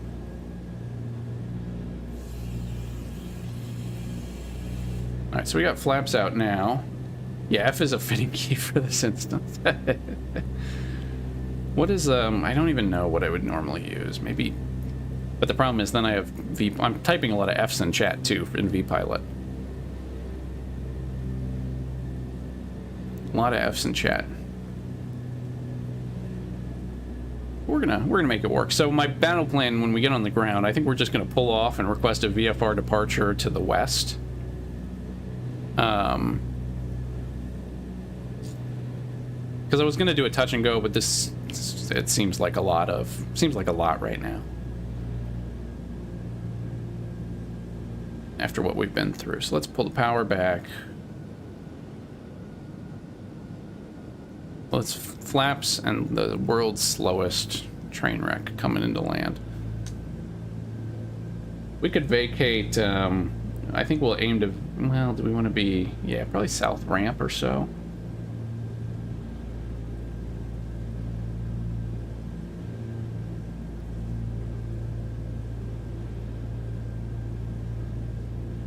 Let's keep it in. That's a good catch, though. I'm glad we caught that. I need a better system. I wish you could set VPilot controls by peripheral.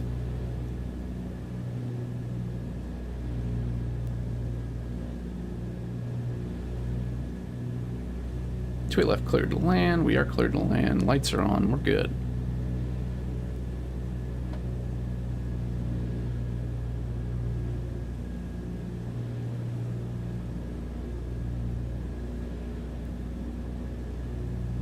It's a little bit of excitement on our way into Portland.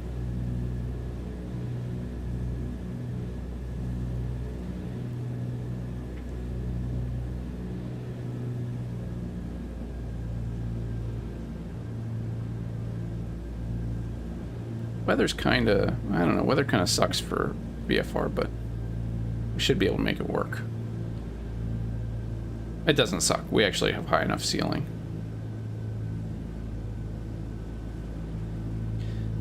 And once we get out of controlled airspace, we can always give ourselves a little IFR clearance. Good evening, Portland Tower. November Delta Romeo 81 holding short 28 left. Poor guy. November Delta Romeo 81 Portland Tower, good. Oh, bottom's dropping out. Hold short 28 left. That's a bounce. Roger, we're going to hold short 28 left. November Delta Romeo 81. We're going to be left when able. November 142 Zulu, welcome to Portland. Exit right when able, contact ground on point 9er. Thanks for flying in. Right when able, ground point 9, number 142 Zulu. Can I make this one? No, probably not. Let's... I need a hotkey for that. And Cessna Romeo 81, runway 28 left, line up and wait. I need a hotkey for the tail wheel. For November Delta Romeo 81. And then when we get off, there's no one in behind us, really. So we're going to call... We'll just call ground up and say, hey, can we get VFR out to the... Which way do we want to go? South? Just try and do a circuit. 121.9. I'm glad we have ATC. Don't get me wrong. I'm very glad to have ATC all the time, anywhere we can get it. We clear the runway? Yeah, we're clear. And I gotta rewrite my call sign because it looks like I wrote number 14 Zulu. We'll do the curly 2. Line through the Z.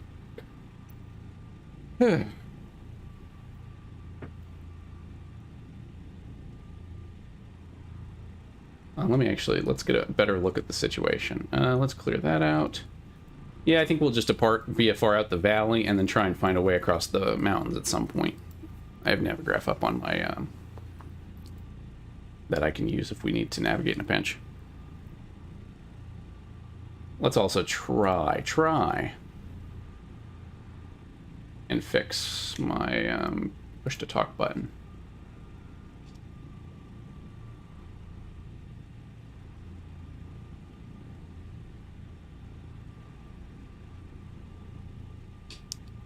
The last aircraft calling Portland ground, I got nothing but carry. Portland ground, I think we got the right button this time. November 142 Zulu, we're vacated 28 right at Bravo 5. We'd like to get VFR clearance departing out to the south if able. Roger, number 142 Zulu, it's going to take me a second to get that. You ready to depart now? Affirmative, 42 Zulu. Number 142 Zulu, runway 28 left, make the right turn Bravo, taxi via Bravo. All right, right turn Bravo, taxi via Bravo, 28 left, number 142 Zulu. See, now that sounds like we know what we're doing. It's completely made up, and you're like, wow, that's different than 99.9% of all planes coming off the runway.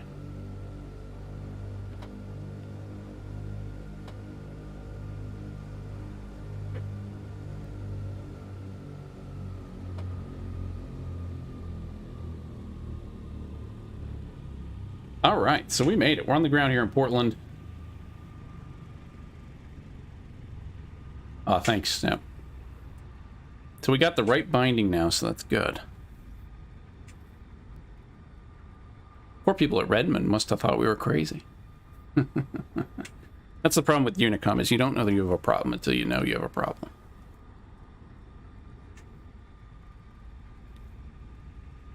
So far, so good. I feel like these prop liners are attracting some fun interactions with tower, because we had the We had that big messy pattern at Brownsville too the couple weeks ago.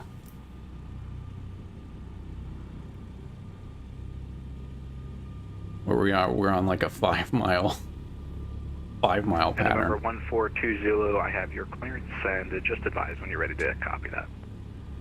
We're ready to copy November 142 Zulu.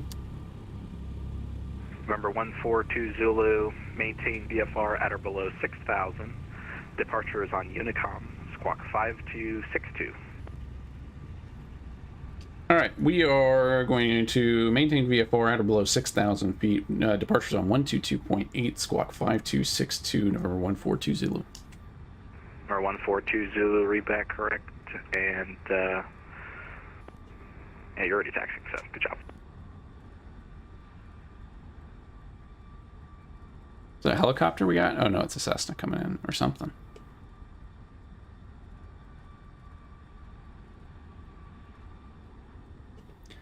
Okay, so let's get the squawk code in. Let's get stuff set up here. We need to squawk 5262.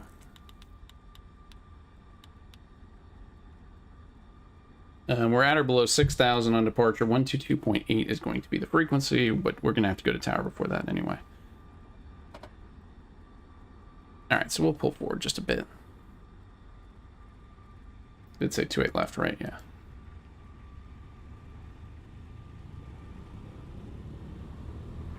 And November 142 Zulu, once you get mode Charlie, I'll hand you off.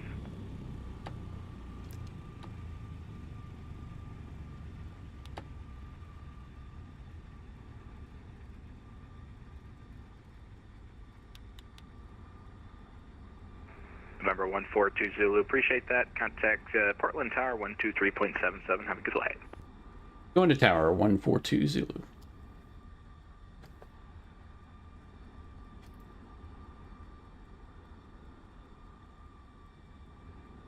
All right, we're ready. Portland Tower, November 142 Zulu. We're back. I think we have the right buttons in the right places this time. We are holding short at 28 left. We're ready for departure.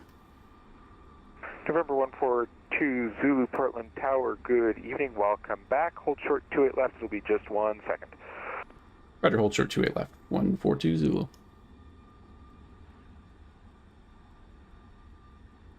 And November 142 Zulu, caution traffic is a Cessna 172 downwind in the pattern. Wind 300 at 4. Make left crosswind departure. Runway 28 left, cleared for takeoff. Tower, November, that's Romeo. No, I gotta call up and say our engines are off. We gotta fix it. November 142 Zulu. We're gonna need another minute. Sorry. November 142 Zulu. Okay, cancel takeoff clearance, and I'll give it to you once I get the Cessna around one more time. And Cessna Romeo 81, runway 28 right, clear touch and go. Sorry, 28 left, clear touch 4, and go. 5, 6, 7, 8, 9, 10. 1, 2, 3, 4, 5, something less than 10. There it goes.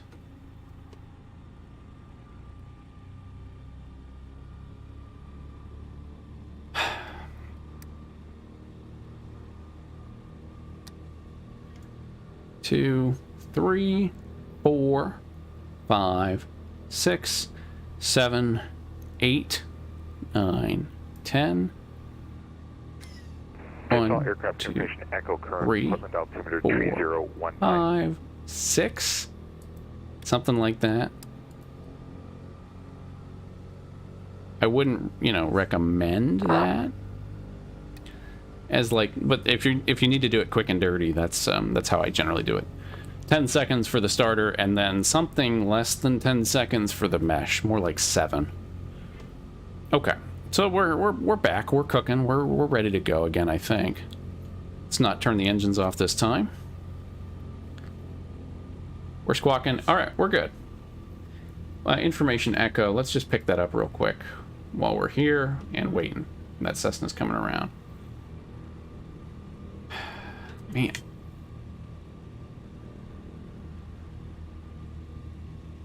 Calm, cool, and collected is not something I would use to describe us right now. Alright.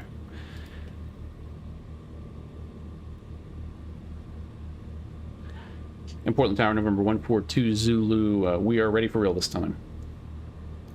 And November 142 Zulu, runway 28 left, line up and wait. 28 left, line up and wait. 142 Zulu. So we're going to depart out to the south. We're going to maintain VFR at or below 6,000 feet, and then we're just going to find our way across the mountains at some point. And we need to get about at least 6,000 feet. We'll probably be up closer to 9,000 feet again. Once we get set up here, we'll lock the tail wheel.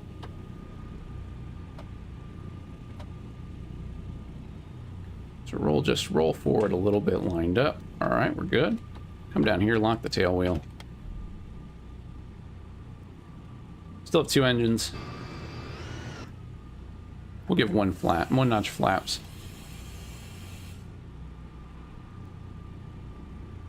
And November 142 Zulu, caution traffic is a Cessna 172 downwind in the pattern. Wind 300 at 4, make left crosswind departure, runway 28 left, cleared for takeoff. All right, make left crosswind departure, runway 28 left, cleared for takeoff, November 142 Zulu. All right, throttles full forward, mixtures are in the auto rich position. We're gonna put it, we're a little lower so we can actually go over the red line. We're gonna put it right at the red line is what the goal, just a little bit below. Tail wheel is off the ground now. Needing a little right rudder now, a little left rudder. Just keep the lid on. 90 knots.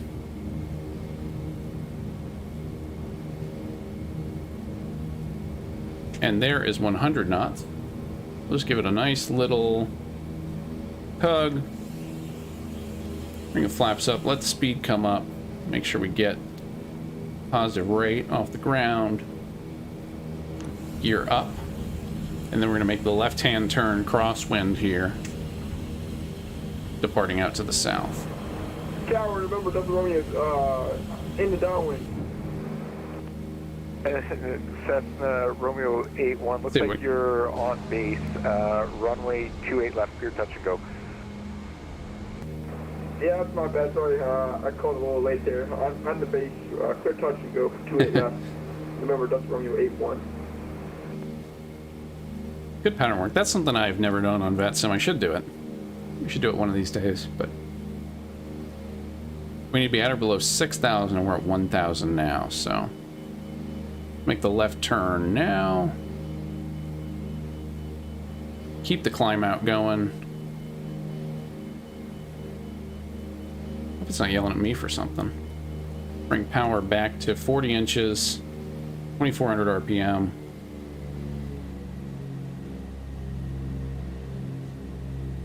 And then we'll just kind of judge based off of this where we're at. A little aggressive there on the turn, actually. That's all right. Let's keep speed coming up. We're good.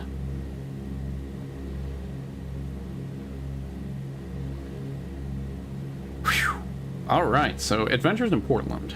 Portland Tower came online. We made it work. A little rocky, but we made it work. We're now flying out over Portland, Oregon. Departing out to the south. We're going to depart VFR, just stay below this cloud layer here, which is a little lower than I thought it was, but it's all right. I'm hoping it should clear up a little bit further south. Let's look at Aurora. Aurora is overcast at 6,000, so maybe not. I don't know. What do I know? Definitely not much. Go 35 inches. Manifold pressure and just fly up the river a little bit. And basically we'll have ocean, not really ocean, there's some ridges to our right, but the mountains we want to cross are off to our left. Let's trim for level flight. And just kind of keep it here. Anywhere below 6,000 feet is fair game, so we'll kind of settle in at 2,500 for the moment. And then when we're in Unicom land, Tower, November, Dutch Romeo 81. once we're in Unicom land, we can clear ourselves IFR to get over the top if we have to. Yeah, it's not a problem for me. Yeah, still no center online. We do have Salt Lake Center online.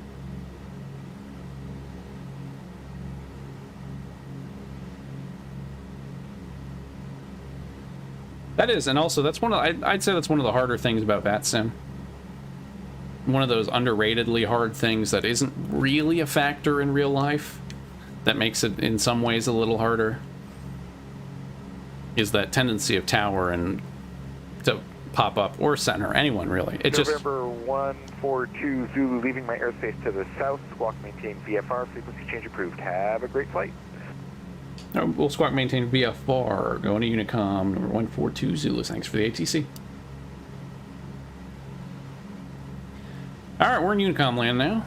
Back in our Unicom home. We're going to fly VFR over Portland here, and then we're going to cross those mountains on our left at a point that is convenient to us.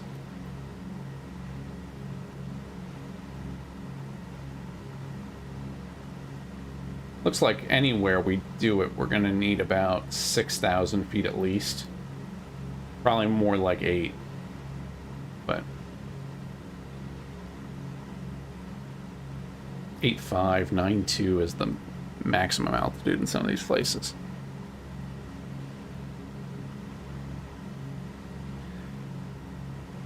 But we always can do that. In a real radar environment, we could get radar vectors. We get radar vectors to climb us up to 9,000 feet, and then direct to Deschutes VOR would be. But it is useful to, it's also useful, this is, you know, part of this is a training flight, right? Training flight in the DC-3. And part of training is saying, well, what if we had center online? What do we do if we have center online now? Right, we're low, we're VFR, we're departing, you know. What are our options to do that?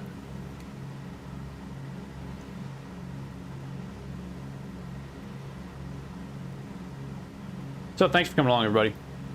We did a little quick turn at Portland. Yeah, the original plan was to do a touch and go, but there's a lot going on. So we're going to do touch and go, fly the mist approach, and then head back to Redmond. But this works too. Getting a little VFR clearance. That's just a lot. It's a lot to fill a tower out on while you're like in the circle to land mindset. You're like, all right, I'm ready to circle in. I'm doing it. I'm 5 miles from the airport. Oh, tower's online. And that's awesome. We really appreciate tower coverage. Appreciate them putting up with us tonight. And we're sitting here right about 3,200, so I'm not being real good with my altitudes. I think we can make 3,500 work, though, so let's get up to 3,500.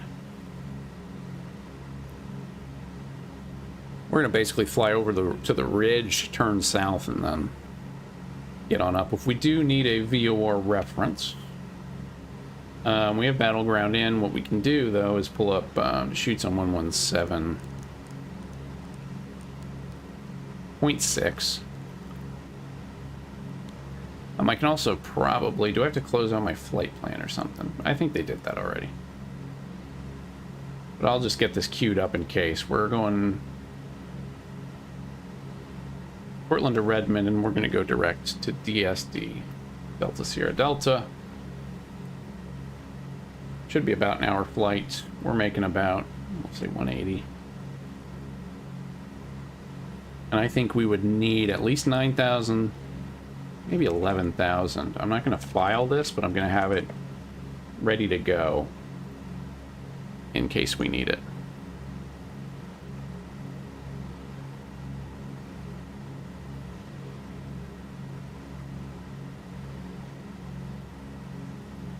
We're looking for 3,500 here. Again, the scenery looks really good. I mean, the towns look really good.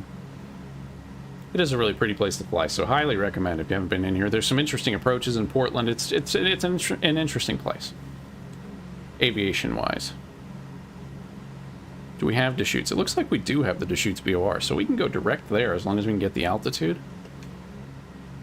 in time to clear any terrain. That would be that's kind of the killer. Up around here, it's 8,800. And I don't have a DME, which kind of sucks, but we're probably 20 miles, maybe 15 miles south of Battleground.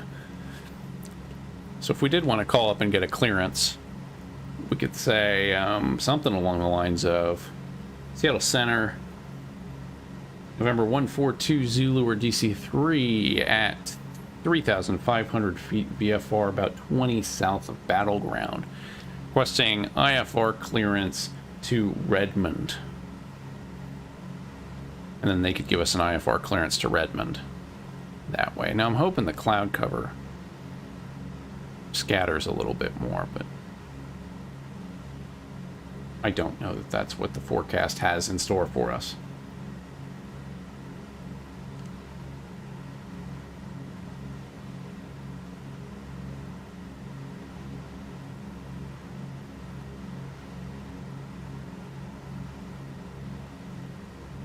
That's Mount Hood over there.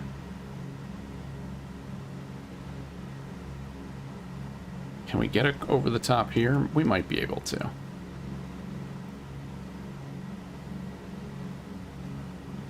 I'm going to put it into climb and just give it a shot here. This would put us in a somewhat dangerous position in real life.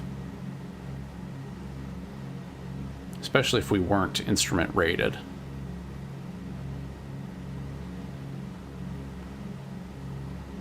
This would fall under the category of inadvertent IFR into VF, or inadvertent VFR into IFR, but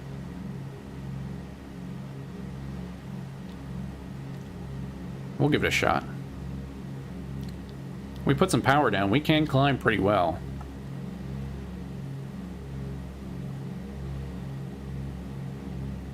Just hoping we can clear the tops of the clouds here. So thank you all for coming along. If you're just joining us, we did a little practice approach into Portland. We'll scramble to get online as ATC gets online. We did a little circle to land, runway 28 left is what we ended up doing.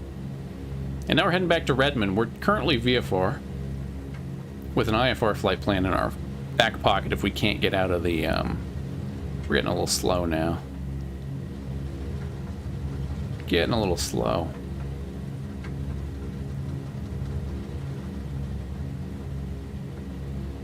I don't like the creaking.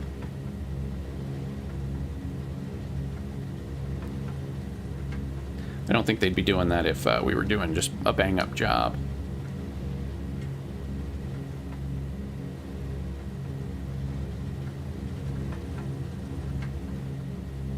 Let's gain a little bit of speed.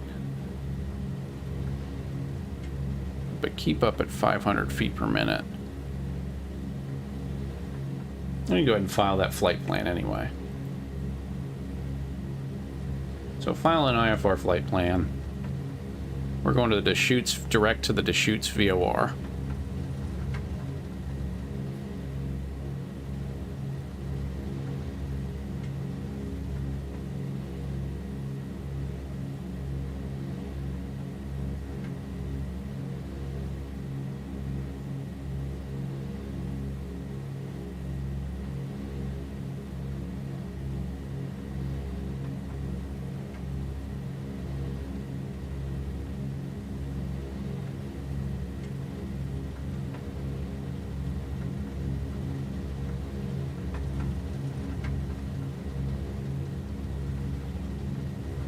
I think I filed 11,000 feet.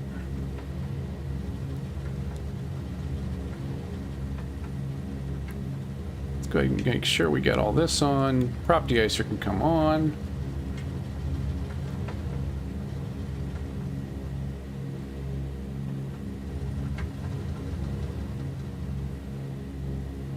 We're at 10,000. Now, where's our blowers? I know there's a supercharger system. Where is it? We also need to... Well, we're not VFR anymore.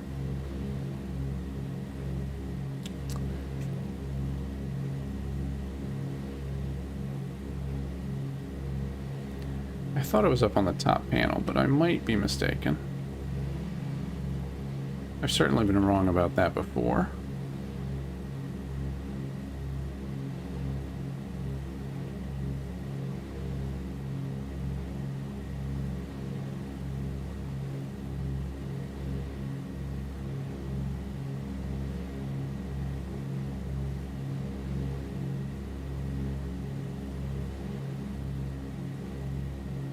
Yeah, it wouldn't be back here.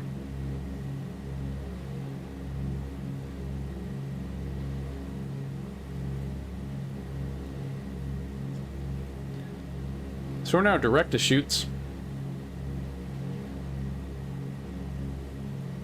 And climbing like mad. We should have plenty of clearance over the terrain below now. Up at 9,000 feet. Thank you all for coming along. Great to see all this tonight as we do some fun DC-3, really a currency flight. Heading up to Portland, shooting a fun approach, and then heading back.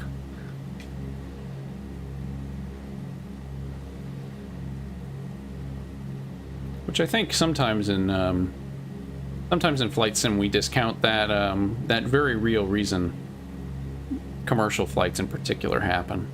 Military flights happen, or service flights happen. A lot of times people need flight hours.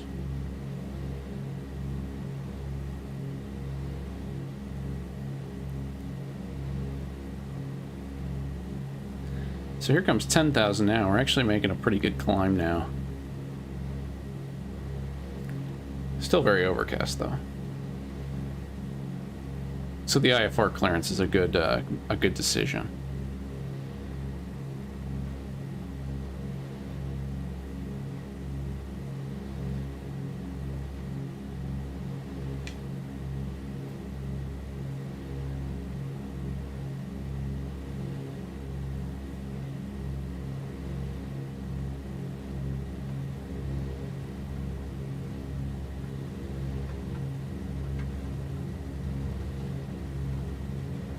And here comes our cruising altitude of 11,000 feet. Right about...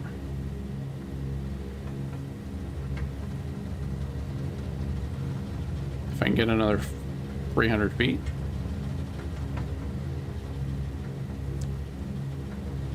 We are not booking it at the moment. Right about here.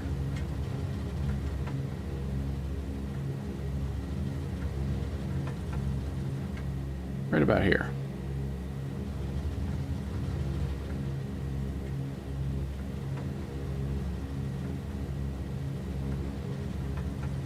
Oh, we're a real high angle of attack here. It's a little dicey. Let's let the speed build up.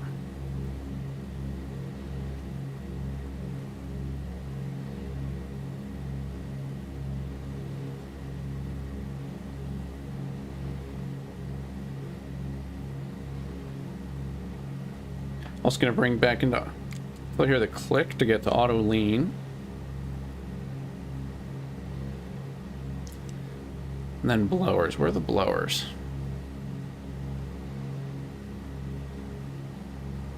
I don't recall. It's all radio stuff. Not over here, is it?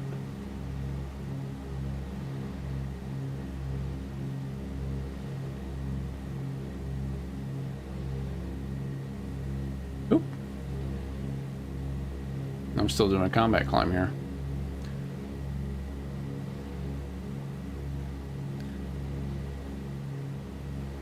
Now it's opening up a little bit. You can see the snow-capped mountains. As we head on out to the south.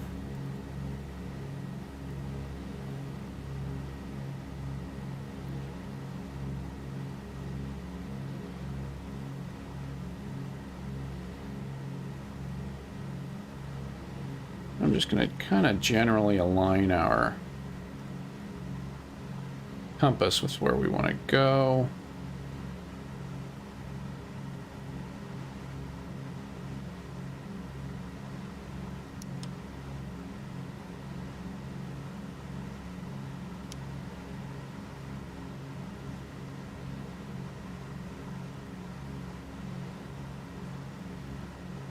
And we don't want to do that.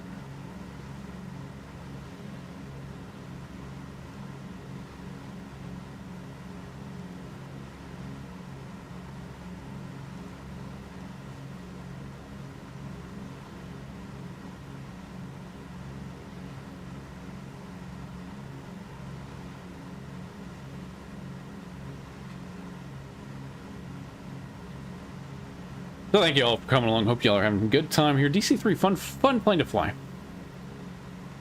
It really is. It's pretty, once you get it up in its element, it really is a pretty enjoyable airplane to fly. We've got the Duckworks DC-3 enhancement. We've got the Got Friends stuff installed as well, which means we've got the float plane version sitting around somewhere. And we're flying the classic cockpit, which means we're just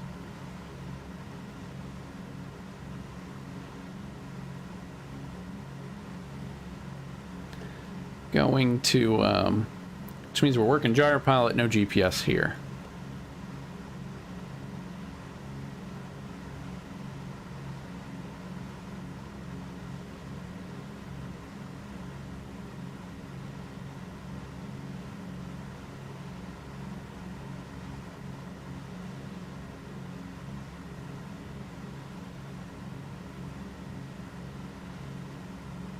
Well, that's good. Let's do a fuel check, too. Just make sure we haven't lost a bunch of fuel. We're at about half on the right main. We're at about half fuel on the left main, and we got about half in both aux tanks, too.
let's see where we're at. We're still at 9. Yeah, that's pretty good. 11.2. On the scale of being off, I'll take that. So basically, once we get past this ridge, or the next ridge of mountains, you got a mountain right off our nose there. What's that peak at? It's 10,200. I think we're gonna miss that, but it's gonna be kind of close.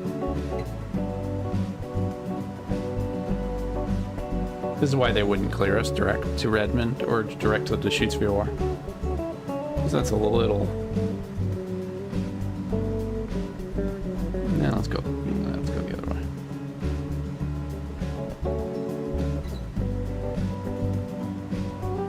But once we're past this, we're going to get into the valley. And we'll be getting pretty close to Redmond.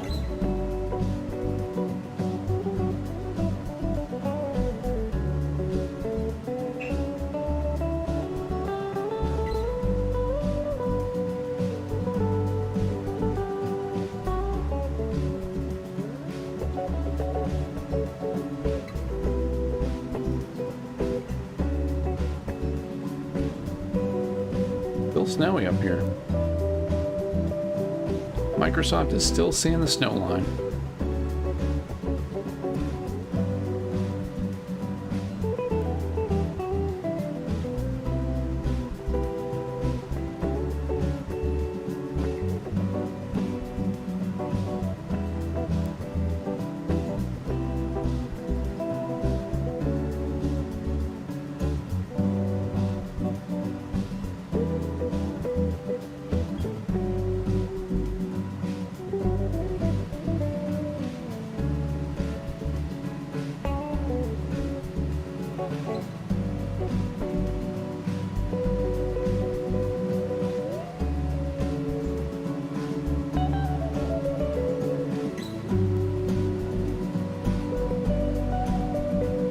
That peak comes out to 10,200 feet, 10,246, so we would technically be good if we flew straight over. But it would be a little close. A little close for comfort.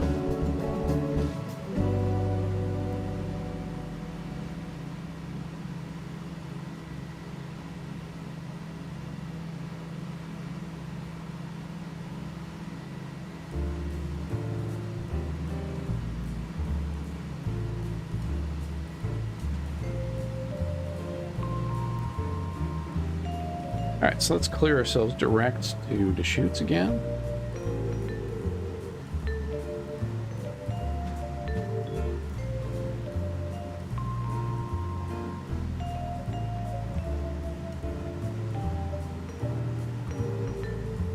And we're just going to point ourselves right at the VOR.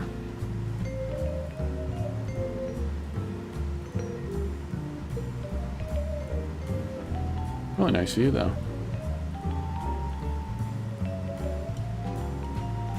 I don't really like the way Navigraph VFR map displays peaks.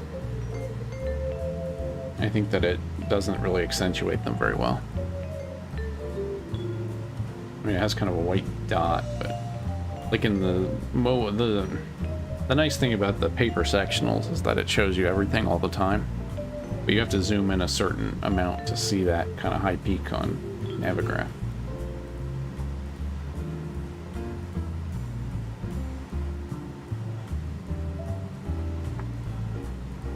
Just a little more.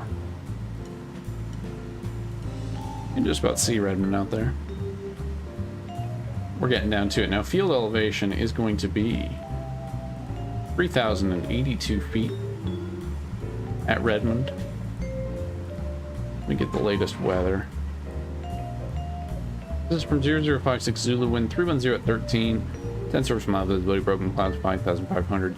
Temperature 12, LM, dew point -1, altimeter 3009, which we'll go ahead and use here. So we'll come in the way we left, which is on runway 29. And from this angle, we'll probably enter on a downwind to land runway 29.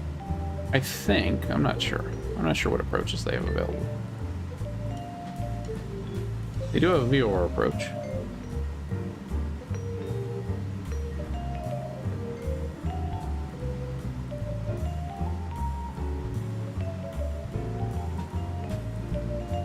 Or RNAVs for 2.9. I think there's an ILS. No, there's no ILS here. No, there is. For 2.3, there's an ILS. But I don't think we're going to mess with anything like that here.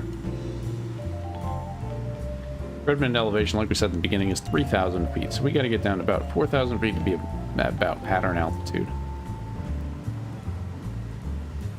We're at 11 now.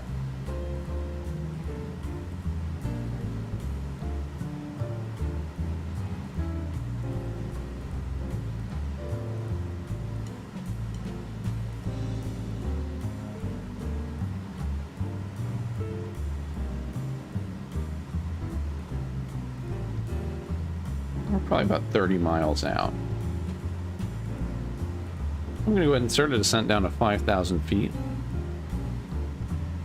So we're going to pull power a little bit.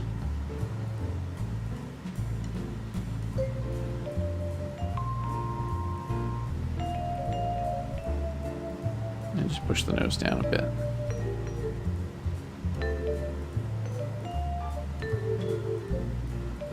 Thank you all for coming. If you're just joining us, we are starting our little descent into Redmond. Kilo Romeo Delta Mike. Cool airport. Everywhere on flightsim.to. Definitely recommend checking it out.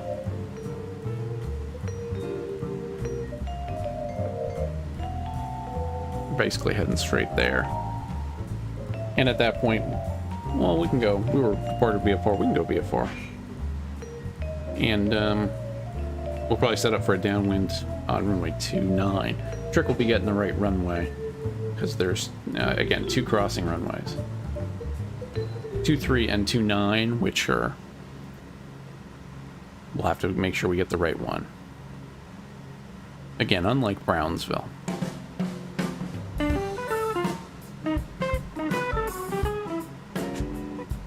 So thank you all for coming along. Hope you all are having a great Monday. Tower, let's check and see if the tower's online. Yeah, good check. I think actually, Snip.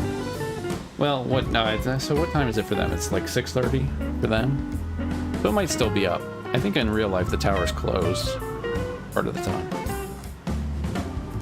I think it's closed overnight, but no tower on VATSIM as of 1 minute ago.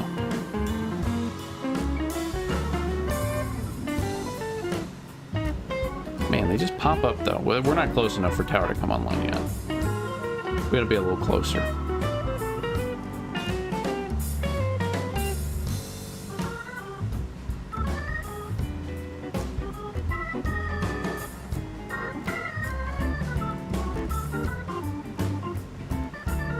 Like I said, we're descending. We'll aim to get down to 5,000 feet or so. Maybe, oh, well, 6,000 will be 3,000 bucks. Let's go to 6,000. I know you were Snip. It's a good check.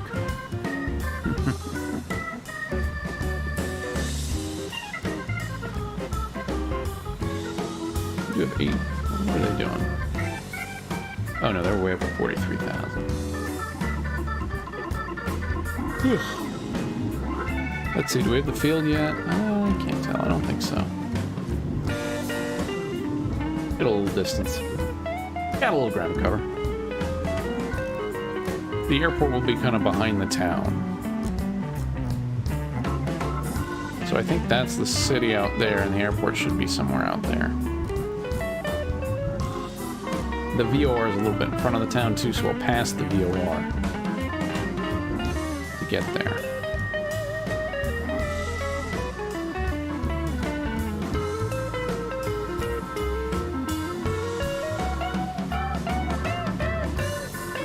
Squawk 12000. We'll squawk VFR for a moment.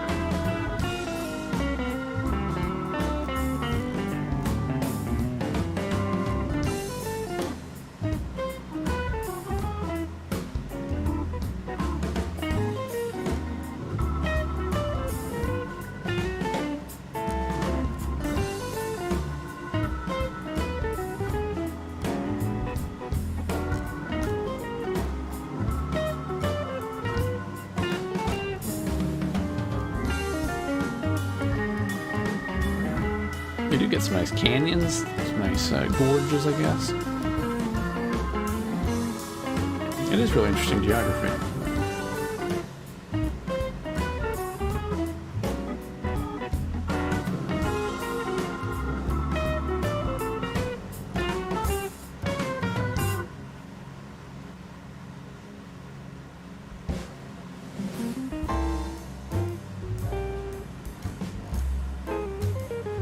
we're bearing down here in Redmond. Thank you all for coming along tonight. Fly the DC-3 on bat sound.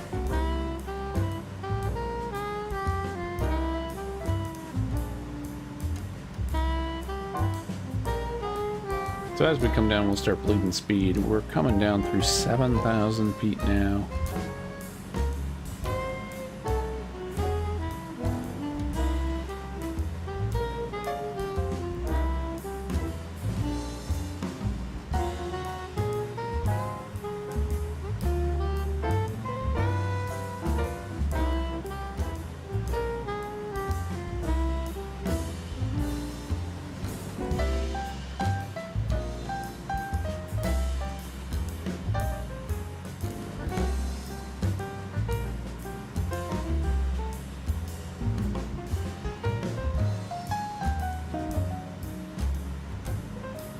And we're in 6,000 now, 6,700.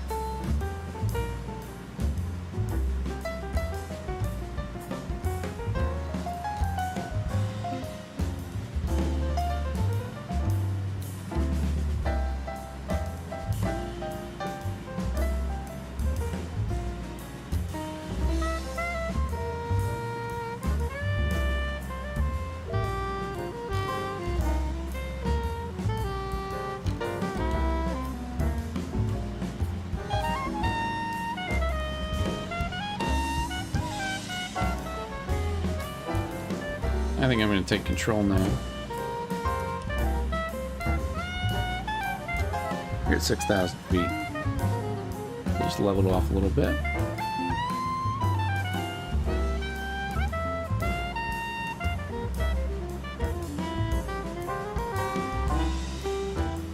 We'll keep it around 30 inches. I'm going to go to auto rich, or try to.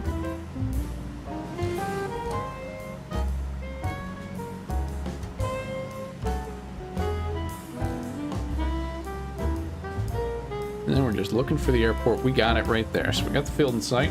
And then we're going to set up for 2-9, which should be, if I'm not mistaken, the one we're kind of facing down.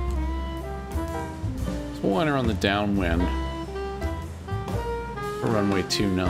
I'm going to call us 10 to the north, 10 to the west. Not even 10 to the west. We're probably 5 to the west. That's as good a time as any.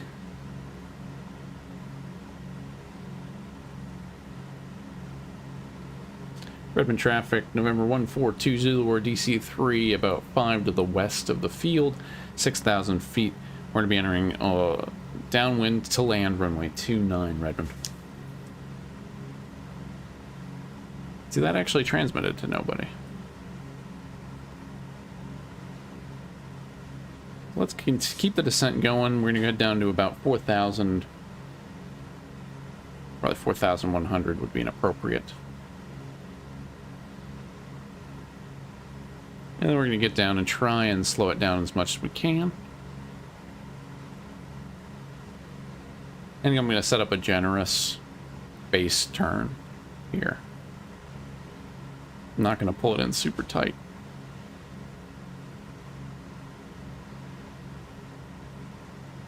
Get flight recorder up for this one because we missed the last one, but the last one was kind of a forgettable landing, so. I seem to recall there being a bounce. But we won't bounce this one. Well, I shouldn't say that. We might bounce this one. That's 5,000 feet now.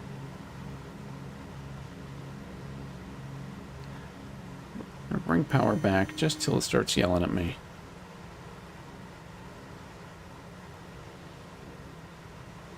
And again, ideally we'd treat this more like the DC-6 where we'd be, you know, have lots of room to slow down and get on speed.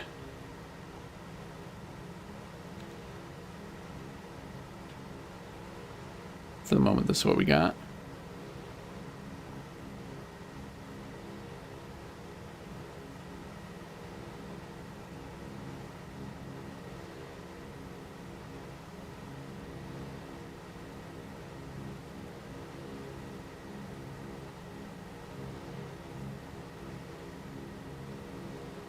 Redmond traffic number 142 Zulu, we're downwind to land runway 29, full stop, Redmond.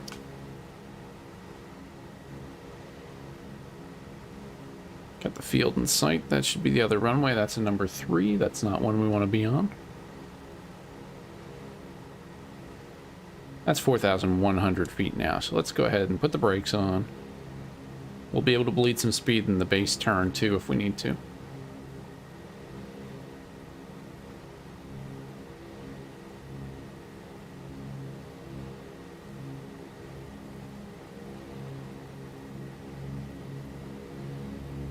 Again, ideally we wouldn't lower anything below, no landing flaps below 112. I don't know what the gear is, the gear restriction is.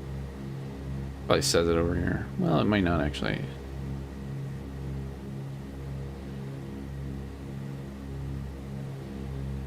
So there's the yellow line, so we're good on flaps now. And we'll just bring a little bit of flaps out to help us out a little bit.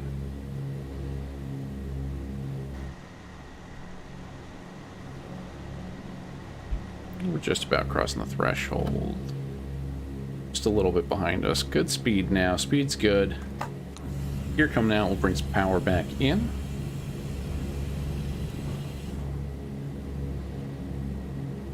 And just trying to hold that 4,000. And not let the speed get too high.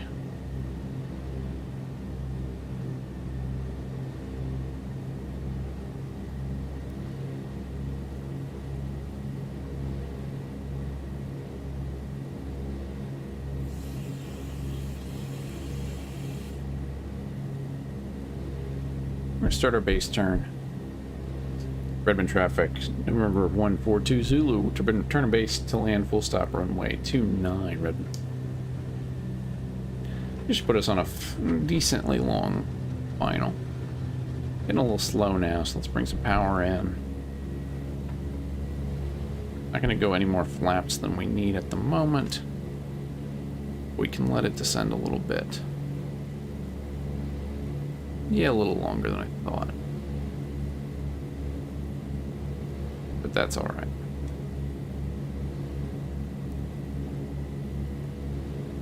We did have some speed to bleed off.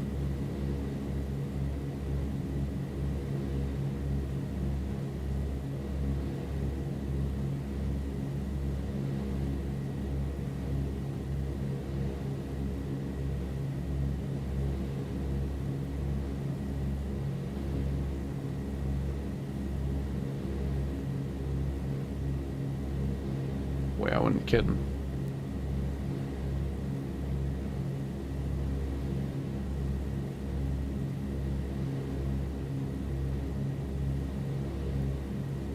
So let's let it keep coming down. Just let it keep coming down. And right around 100 knots is an okay place to live right now. We just don't want to go much more than that. First, we're going to vacate right. Forestry building's going to be on our right side.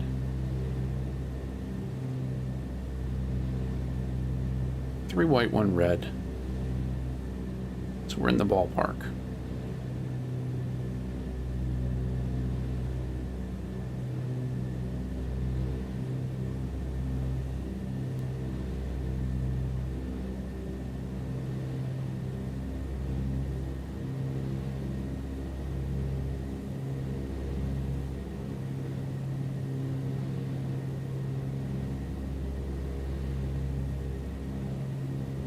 Keep a little bit of power.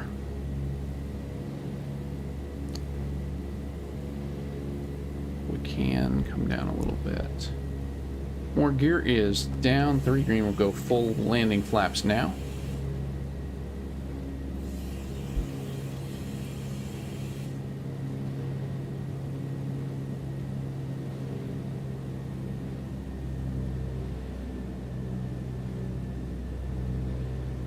Little high in the poppies. Speed's pretty good.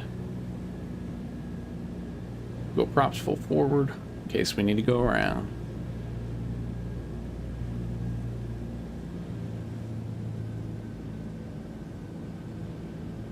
Sit up just a bit. Basically high enough that I can still see the airspeed indicator. I also honestly need to be a little to the right. It's a tricky plane to get good views for, or get the right views.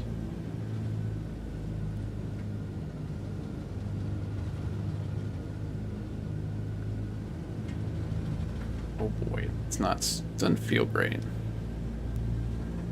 Coming in kind of steep.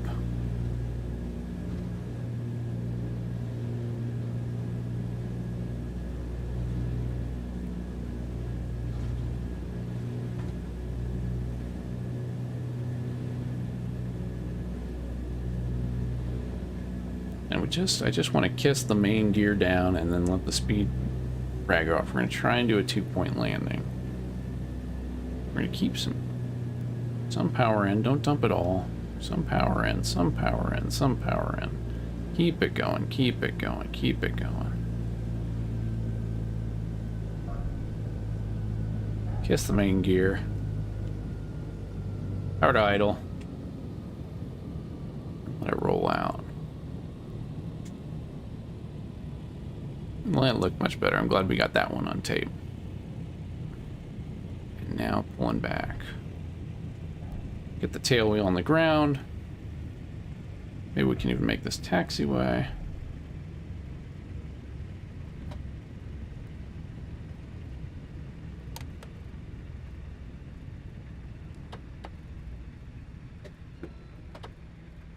And we'll swing it around.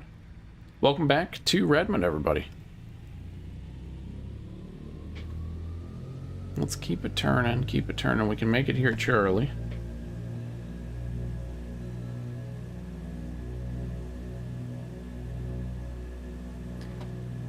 And then we're actually here at Alpha.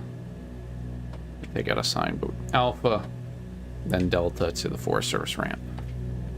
It's right over here.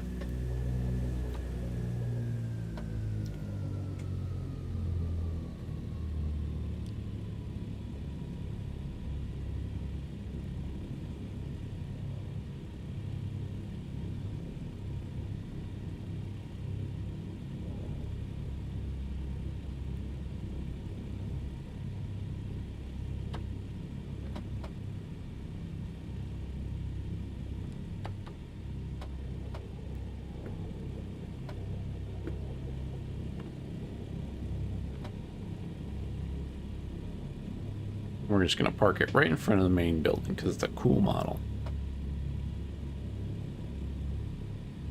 Don't let my wing hit the hangar though.